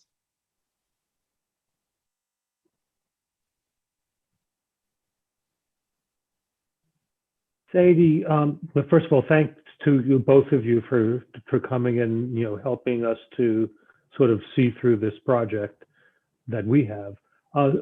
Sadie, talking about the development down by the river, where the developer seems to be limited to 66 units, of which 10% are capital A affordable. Were the rest of those units market rate, or did I hear you say that the rest of those units were capped at 120 or 130% of AMI? They're not capped. They just happen to be at those income levels. That is another discussion, though, is do we want to require him to maintain them at 120%? Because if the market changes and he can get more, right now they're not regulated.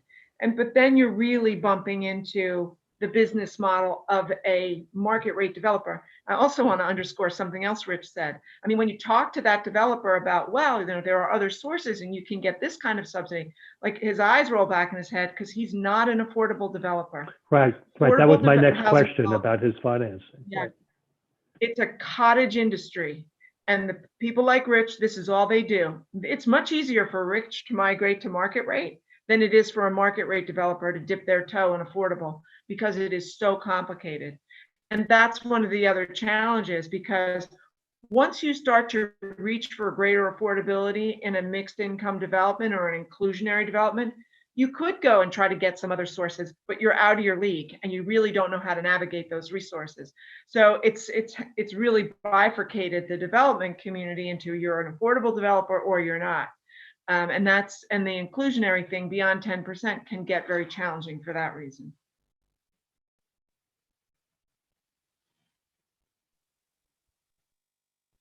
You have to love headaches to be in our industry. It is brain damage, but it's how it gets built. So thank God for affordable developers. Makes you more creative. Yeah, one thing I just wanted to add to just generally is because you're going through public financing, the way that new affordable developments are being built is really first class. I mean, you know, obviously there's some stigma in the world about affordable housing or public housing. New affordable deals are some of the greenest buildings being built. Just like market rate developers, we seek to build really attractive community spaces, bike rooms, all kinds of other tenant amenities. And because it's such a regulated space, in some regard, that's even done more. We don't look at every square foot in the building as how can I maximize profit? And you know, the state wants a project that has great amenities, that fits in well with the community.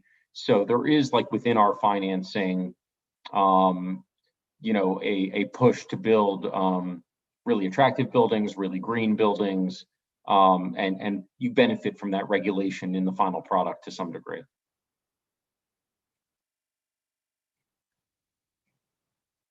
No rooftop pools. Maybe green roofs, but yeah, this was super, super helpful. We appreciate you guys taking time out of your, I assume, very busy lives to join us on a Zoom. You know, it was really great. And thanks for all the time you spent with Tom as well. Deborah. I have one quick question. Is it still viable to combine low-income housing credits with historic preservation tax credits? Do the historic tax credits still exist? Yes, it is. And a lot of developers do that. The sources go well together. There's also state low-income housing tax credits, which come into play sometimes. And if it's a contaminated site, there's brownfield tax credits. So, right. And I do want to echo what Rich finished with, which is these are really great looking developments. And, you know, to his point about green, the one array, it is a model for what multifamily development should look like in state, particularly with the climate legislation that was recently passed at the state level that will require all buildings to get off of fossil fuel within the next 7 to 15 years. So we have to start thinking about those things as well. And affordable housing is at the forefront of that because public money touches it. So every public requirement is also going to touch it. So they end up being best in class developments. And we were very happy to join. I'm speaking for Rich now, but you know, I know Rich a long time and it's great to be able to do this with him.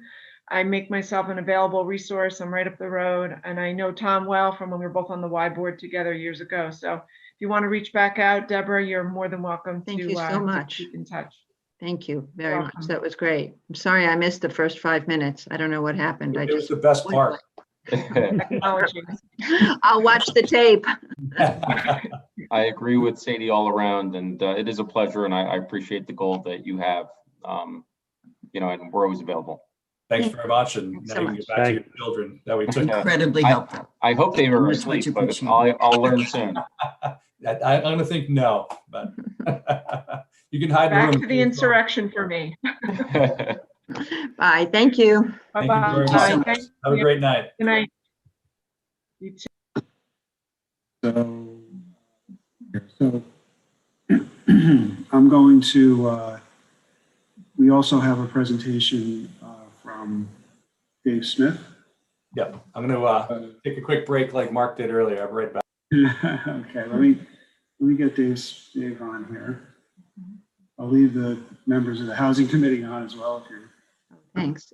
feel like we're sitting around a table, right? All right, hold on. And then we can check with Dave to see who else might want to join.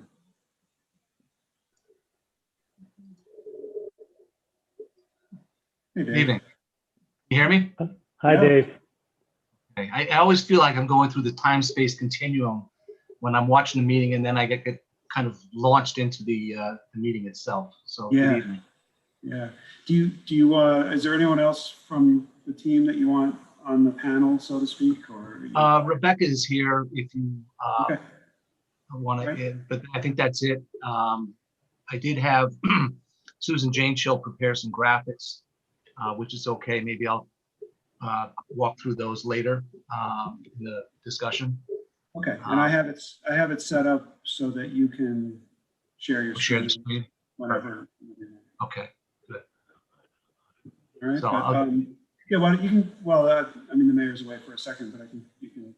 Oh, okay, it's great. So, you know what? Thank you very much for having us here. And I think it was very helpful to hear both Rich and Sadie talk about their experiences. They're the industry leaders in Westchester County and the Lower Hudson Valley. I'm actually working on the project that Sadie mentioned in the village of Tarrytown by the train station, not the YMCA, but the train station. So Sadie has been a voice of reason in some of the discussions that we've had with the village and with the community. And she's been very helpful to try and bring some of that perspective of how affordable housing can be incorporated as part of a market rate development. And she's right, the developer that she's referring to, Art Collins, who is a very experienced developer, has done work throughout the East Coast. His eyes do roll back in his head when you start to talk about some of these concepts of the affordable housing finance. He knows how to make a project work, but it gets complicated. And I think a couple of things that I took away from their discussion. One, Sadie's comment about density matters.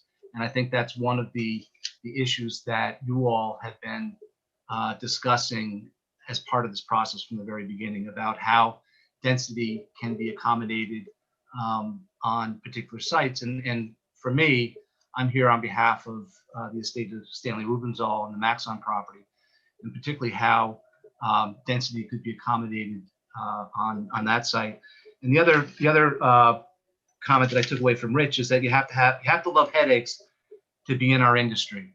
And when I don't, you know, when I first started this profession, I had a full head of hair, and look at me now. So and you know, it's been, however, it's been a pleasure working with the Village of Irvington. As you know, I've been working with you folks for a while. And so as part of the presentation, it's not so much a formal presentation, but we appreciated the very in-depth discussion that your board had when you kind of pivoted away from considering senior housing, or at least the assisted living component of senior housing, and then got back to, or start to talk about the diversity in housing and how to accommodate different types of income levels within a proposed project. So with that, we have reviewed the most recent version of the proposed law, the zoning law for multifamily office district. And we provided you with a memo that kind of, or a letter that walked through individual comments on individual sections. Mayor, I don't know if you want me to go through those on a point-by-point basis, hit highlights. I do have some graphics that Susan Janeshill had prepared that kind of illustrates how some of those concepts can be incorporated onto the Maxon property. It's really, I would like to take some direction from you as to how you'd like us to proceed. Sure. I think the visuals are always super helpful. So maybe you can kind of go through some of the summary points and then insert the visuals where you think it's helpful. That makes Very sense? good. Yes, perfect. Okay, so I think part of the discussion has been how to accommodate a building program on a particular site. And you have, I think, some of the goals and objectives of the comprehensive plan. The first one is, all right, so how does the village preserve that view shed along the North Broadway corridor? So you have the setbacks, and then you've got side yard setbacks. We have FAR and building coverage. So some of the comments that we've raised with respect to again, promoting, we'll talk about, like, let's say for the moderate income housing units. And if kind of following up on the discussion that Rich and Sadie had, where to incentivize the developer to provide that type of a product as part of the overall unit mix is how to create as much certainty in the process as possible. And so in some cases in your language, you have at the discretion of, and for moderate income, the development or promotion of moderate income, what we're suggesting is that perhaps that's, if the developer says, yes, we'd like to do that, then it just becomes part of the overall program. And we'll show how that can be accommodated as part of a conceptual level site plan. And and this relates to section 224.47(9)(d)(3). I'm going to just hit on a couple of the highlights. And so that creating certainty is part of the equation, as part of the process. With the inclusion of the moderate income units, I think this was one of our comments previously. I think to create flexibility in design is to allow for those moderate income units to be approximately, I think it's your code allows for a unit to be 80% less than a market rate unit. I think that's part of your affordable housing legislation. And so what we're suggesting is that as part of your proposed language, that could be accommodated as well. And then on the following section, 224.47(9)(f)(2), where we talk about it's the base FAR for development. I've got some of these graphics which I'll go through. We're requesting that in order to effectively accommodate the inclusionary affordable housing, that the FAR, the base FAR, be set at 0.4. And again, we'll show you how some of these can be accommodated. And we provided some of the math that shows on an average what you would get for a unit size if you had an FAR of 0.4 for the entire site, and understanding that some of those units will be smaller and some of those units will be bigger. And that 0.4 provides for that flexibility to allow for the market rate units to be a little bit bigger to make up for and account for the inclusionary affordable units that need to be required as part of the code. Ned, could I stop you there a minute? Of course. On the, you said that the FAR needs to be 0.40. I guess, I guess you're saying to make a viable project if you've got the, inclusion here, the required inclusion. Do you have, I'm not putting you on the spot or anything. Do you Yes, have? you are. Well, you have to tell me now. Do you have dollars and cents calculations for that? No. No. No. Okay. No, because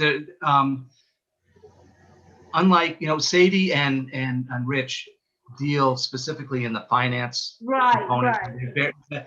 And here I'm a little bit more removed from the financial aspect. What I'm trying to help the village understand is that there needs to be some economies of scale with respect to building program in order to make it economically viable for a developer. I have not gone through a pro forma. We're not there yet. We haven't prepared a site plan. And I think as Rich and Sadie had mentioned, there are significant development costs for any project that comes before any community. And that's, land assemblage, cost for approvals, cost for buildings, infrastructure.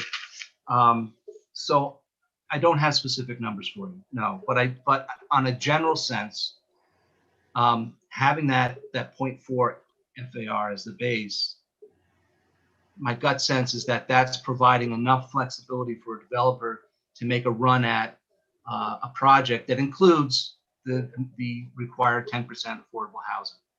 Otherwise, if you're at 0.3, and then all of a sudden your units are much smaller, and you still have to account for the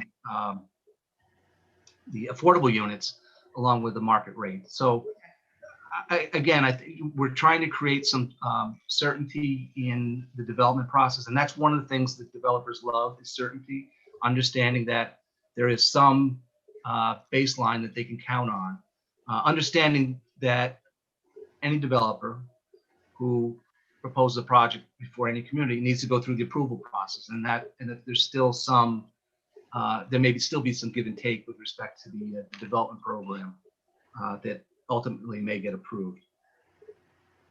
The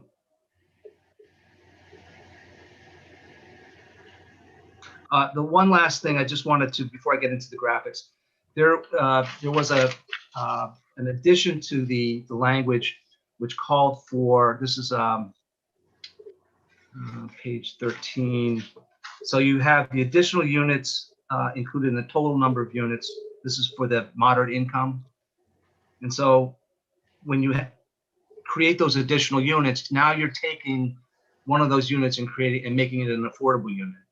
And in my mind, for a developer, that's a disincentive to want to provide those units, because now you've essentially, I think you talked about your one developer that you had mentioned as part of your prior discussions, that there was some type of a balance between the moderate income and the market rate.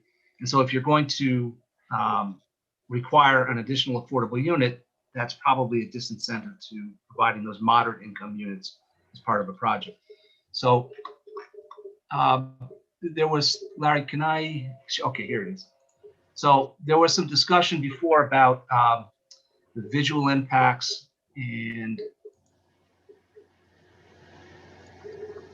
so Susan Jane Chill, again, at the last minute,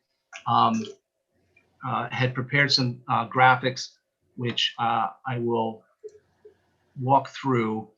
And we got these late this afternoon, and it was in an effort, it was a response for providing some additional graphics that were more accurate, because we had submitted as part of one of the December submissions some previous graphics which had illustrated how development program could be accommodated on the site with a FAR of 0.4, and then through topography, distance, and landscaping, how you could effectively screen that. And that was, as you recall, those earlier diagrams were for an assisted living facility, but the FAR was essentially the same. And what we're saying is that for building program, it could be swapped out. It could be a market rate. It could be assisted living. We haven't done specific site designs, But what we have provided is a box or building program or massing to illustrate how the building program could be accommodated on site. So this first drawing, SK 1.1, shows an FAR of 0.3. And we will, Larry, I'll provide copies of these graphics to you after the meeting, so you have them for your record. So the if you can see the cursor, here's North Broadway, Strawberry Lane. We have a 250-foot setback line here and 300 feet setback from Broadway. And I think that's this area is essentially will become an open space, and that's the goals and objectives of the comprehensive plan. So the table above just walks through some of the math with respect to the net site buildable area, allowable building coverage, what happens if you add in moderate income to building coverage, allowable building coverage, and the moderate income. And then we're walking through the FAR for the various scenarios. So this is and all of these scenarios, as we've discussed before, I think there was some importance locally to maintaining and keeping the mansion house, which is located in the back here, back half of the property. So all of these alternatives or scenarios contemplate keeping the mansion house building as part of the program. So the first diagram, SK 1.1, this illustrates an FAR of 0.3, and actually the building is 0.3. It's a 2-story building, and the overall site FAR is 0.35, because we're including it's approximately 0.05 for the mansion building. And we haven't gone through kind of an extensive parking layout, but we have indicated where a parking field or parking lot could be located. And given the site conditions, and this is one of the issues that Sadie had raised, in developing sites, and each site has its own specific needs.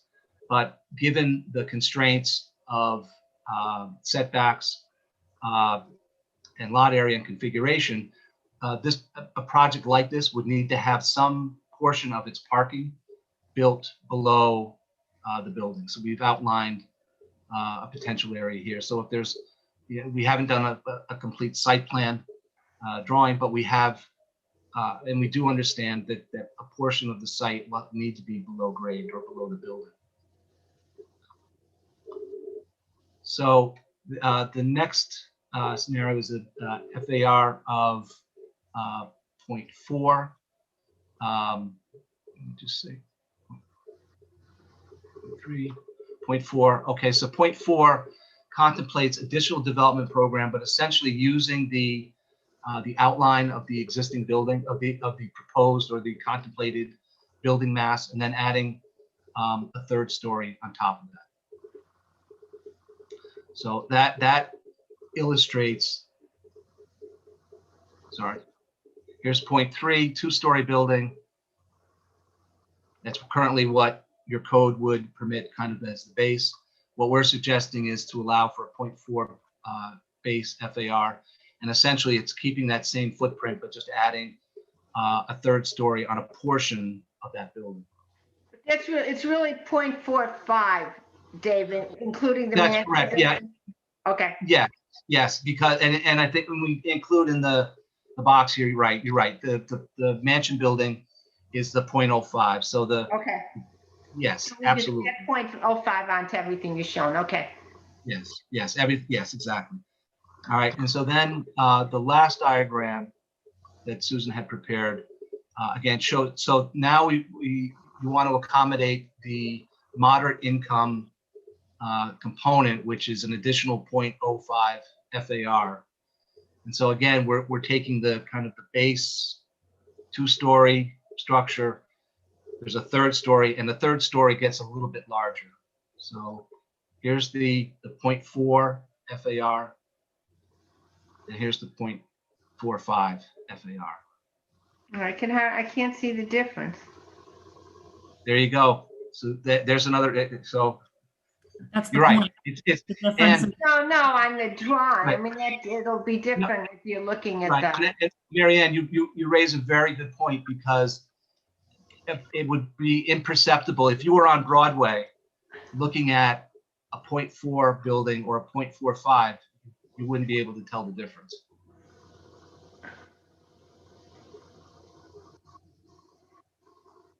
So, and again, just, the 0.45, it's actually 0.5 on the entirety of the site because of the mansion building. But this is Susan's attempt at creating a building massing of 0.45 on the subject site. And again, it's using a 2- and 3-story building component. The building has been broken up into different wings.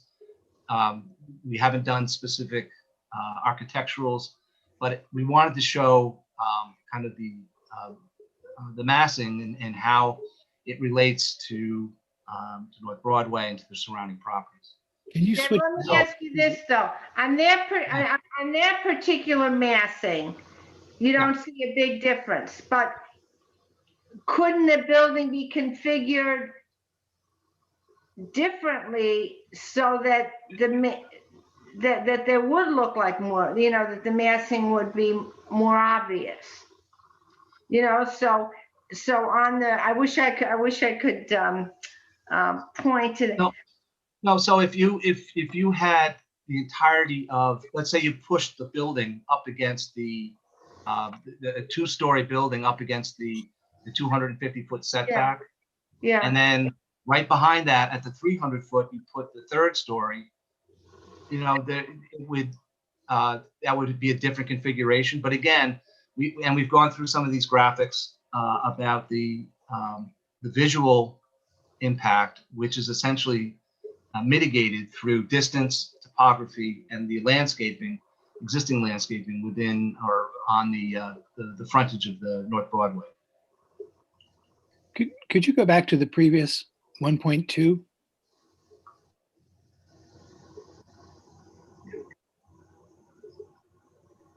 And then go back again to 1.3. There's no way to put them out next to each other, is there, Dave? I feel like it's one of those eye tests, which is clearer, this one. Yeah, I wish I could. Yeah, okay. Now, correct me if I'm wrong, but the building does go, in this version, the building does expand slightly toward the rear, right? The 3rd story. Even the 2nd story. So here's point 4. Yeah, it gets a little bit, it goes back a little bit towards the mansion building, right? Yeah, but I mean, the thing is that I see. going backwards is actually not an issue for. Right. Going backwards is actually a successful way of keeping the impact from Broadway minimized.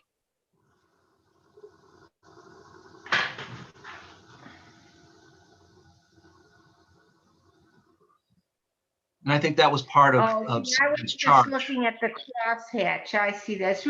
It's really hard to tell without seeing them next to each other. Yeah, I mean, the ground floor expands a little bit, and of course that means you get all that extra on the top 2 stories. But what I like about the thinking here is, just conceptually, the thinking is it's going in the right direction. You've got some underground parking requirements, and you've got the bulk of the building moving backwards rather than frontwards.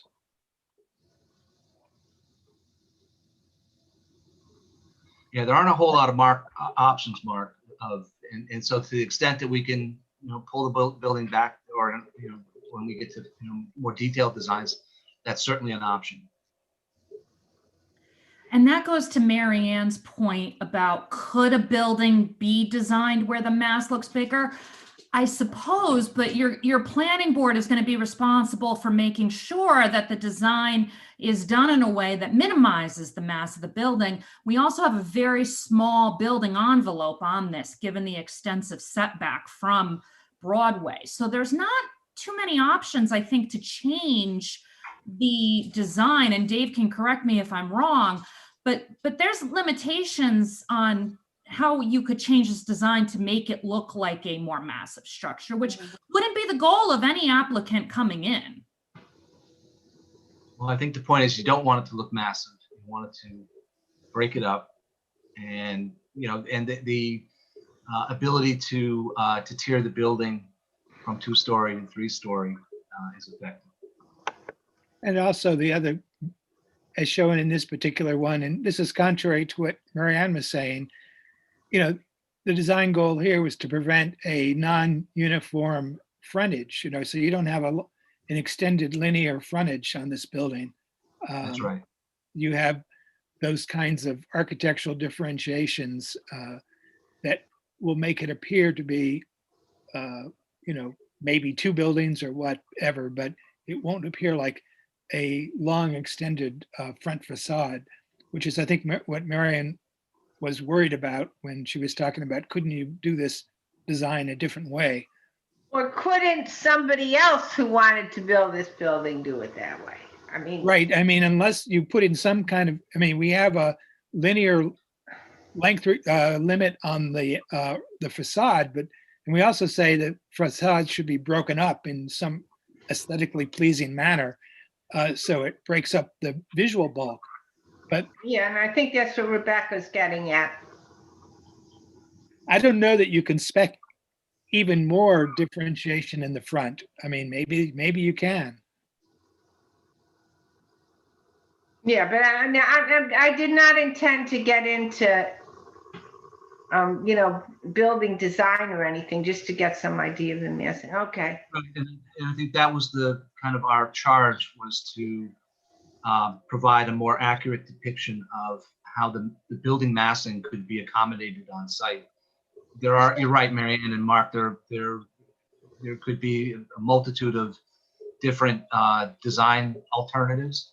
Yeah. But I think for this purpose, for understanding zoning and the implications of zoning, I think this provides a pretty detailed understanding of how building program could be accommodated on site, and then how through design and through the concerns that have been raised by the community, how that visual impact can be mitigated through distance, topography, and landscaping.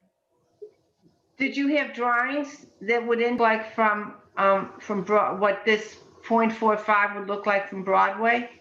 Not from Broadway, from Strawberry Lane. No, what we had in the past, if you recall from the December submission, this was part of the May submission, we had some illustrations of the building program as you're coming up Strawberry Lane, and the building program was at 0.4 FAR. And I think we indicated, I actually think we might have some of those.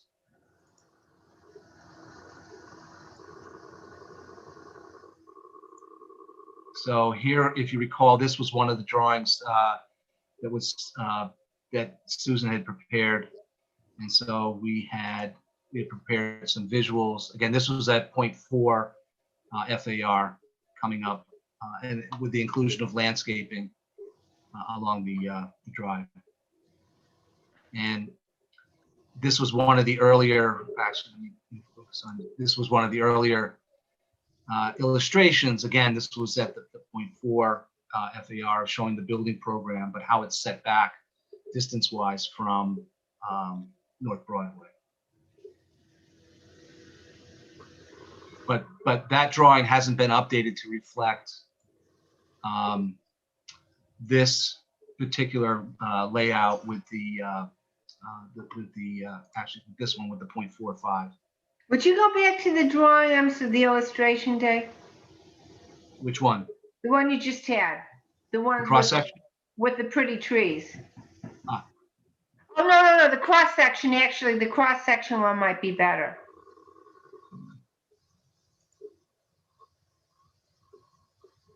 All right. And so if this were 0.45,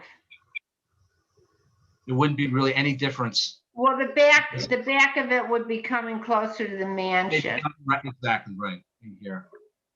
And then there's the width of the building may be a little bit wider at the 0.45, and it comes back a little bit. But essentially, this configuration would remain the same. And that was part of the comments that we had made earlier about providing these types of graphics. Is that from an order of magnitude, this is, we felt that this was a pretty accurate depiction for the most part on the 0.4 base FAR, understanding that there may be some additional questions when we get to a slightly higher FAR at 0.45. But essentially, this is the configuration, the cross-section configuration. Okay.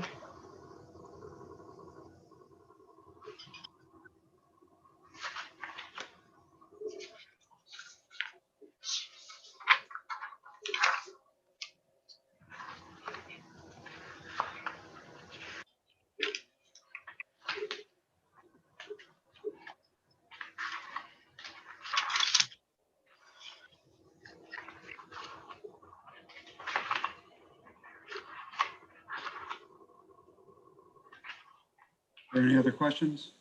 Anyone on the board? No, just thank Susan for doing the updated drawings, if you would. I will. That's definitely helpful. And thanks for waiting till tonight to do it too, Dave. I know I'm trying to get this, give you a little more time to prepare. Yeah, no, my pleasure. And I think obviously, we've been at this a while, and Hannah and David appreciate the time that you're putting into this, and they hope that the information that we're providing on their behalf will help you make an informed decision. And obviously, if there are any additional questions that you have, please feel free to reach out to either Rebecca or myself. If you feel that there's additional graphics that need to be prepared to help you, let us know. But we appreciate the opportunity to speak. And actually, I was kind of glad that I followed, even though it's a very tough act to follow, with Rich and Sadie. They're very informative, and hopefully they'll provide some good guidance to the Housing Committee and to the Village Board. Can I ask a question? I know you brought up as part of the zoning text, you had a particular point about the moderate income units, being counted when calculating the affordable units, right? So for the inclusionary portion of that. But just so that's obviously up to the board, but as a general statement, does the existence of the moderate income provision that's currently drafted in our code, is that something that you find particularly useful or not? Maybe that's an unfair question, but is it? I realize the board is busy drafting this, but I'm just interested in your opinion. Yeah, I think it's a very progressive approach to how do you get the private development community to assist with providing kind of a public benefit, if you will, or if the public benefit is providing a more mixed range of housing or more diverse housing. I think it's an interesting approach, and again, I think, as Sadie mentioned, when you start to get into that affordable housing financing, it's a cottage industry, and here I think you're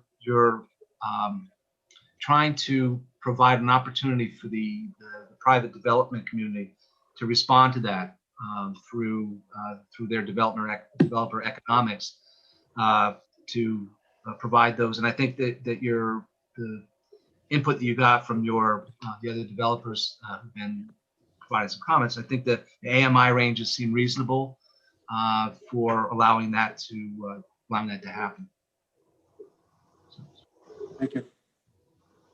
Dave, which ranges are you assuming? The 80 to 120 range, or the? Well, what you have right now in your code, yeah, it's the 80 to 120, right? What you have currently in your code. And I've listening to what you said before, I just had one more question that Marianne could help me with.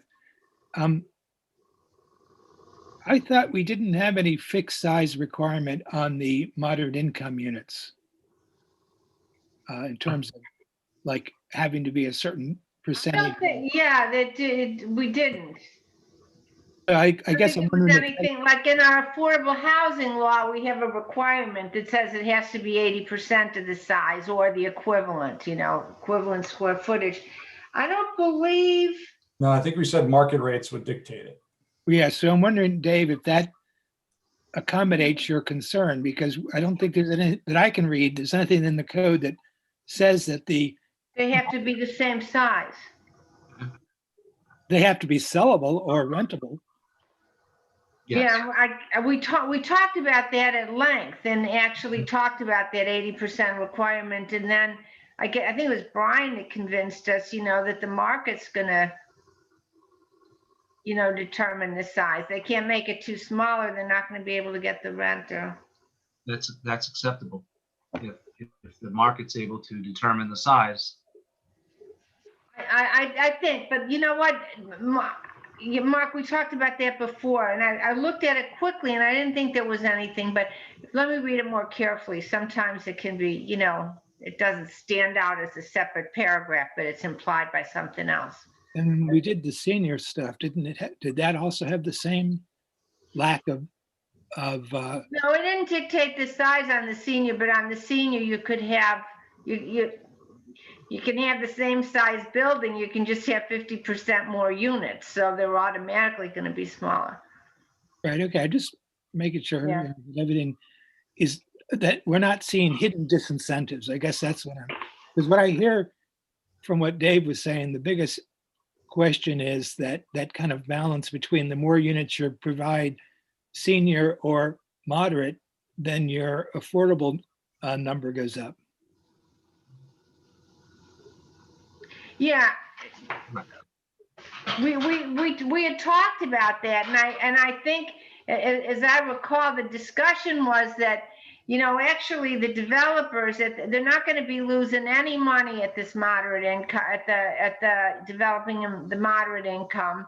They're not going to lose anything. They could even make a couple of bucks, and they're going to get they're going to get the same amount of market rate units. So they are getting actually a really sizable bonus, and it's not too much then to require them to provide one more affordable. Now, see, the thing is, David, that it wouldn't be a change in the code. That's the way the code reads now. It says of any, if you're doing any multifamily or any development of more than 5 units, 10% of them have to be affordable. So this was just clarifying what would otherwise be in the code, but the board can discuss that, but I think that was, I think that discussion happened at the end of that meeting that you had to leave, because yeah. And I think our position is just that the calculation of the affordable should be on the base because we're trying to incentivize the providing of the moderate income. We understand your position, yeah, but it might be helpful for you if you remember which board meeting that was at. Toward the end of that meeting there, I think that was where we discussed it, where the board discussed it.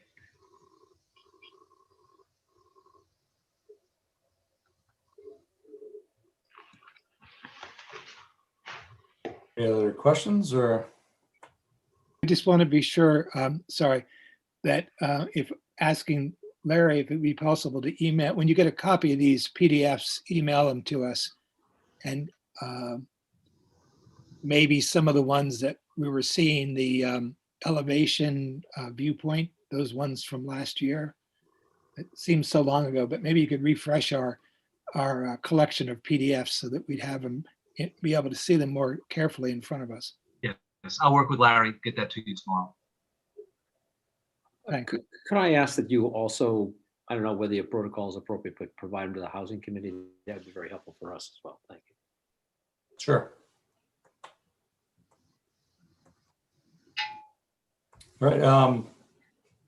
I think it might be a good idea to have a quick session with council at the end of the meeting. Makes sense. Okay, so I will make a motion to adjourn if I can have a second. Second. All in favor? Aye. Thank you very much. Thank you, guys. Goodbye, Have a good Dave. evening. Bye, Rebecca. Take care. Be safe. Good night. Bye-bye. Good night. Thank you, Dave. Thank you, Rebecca. Thank you. And thank you,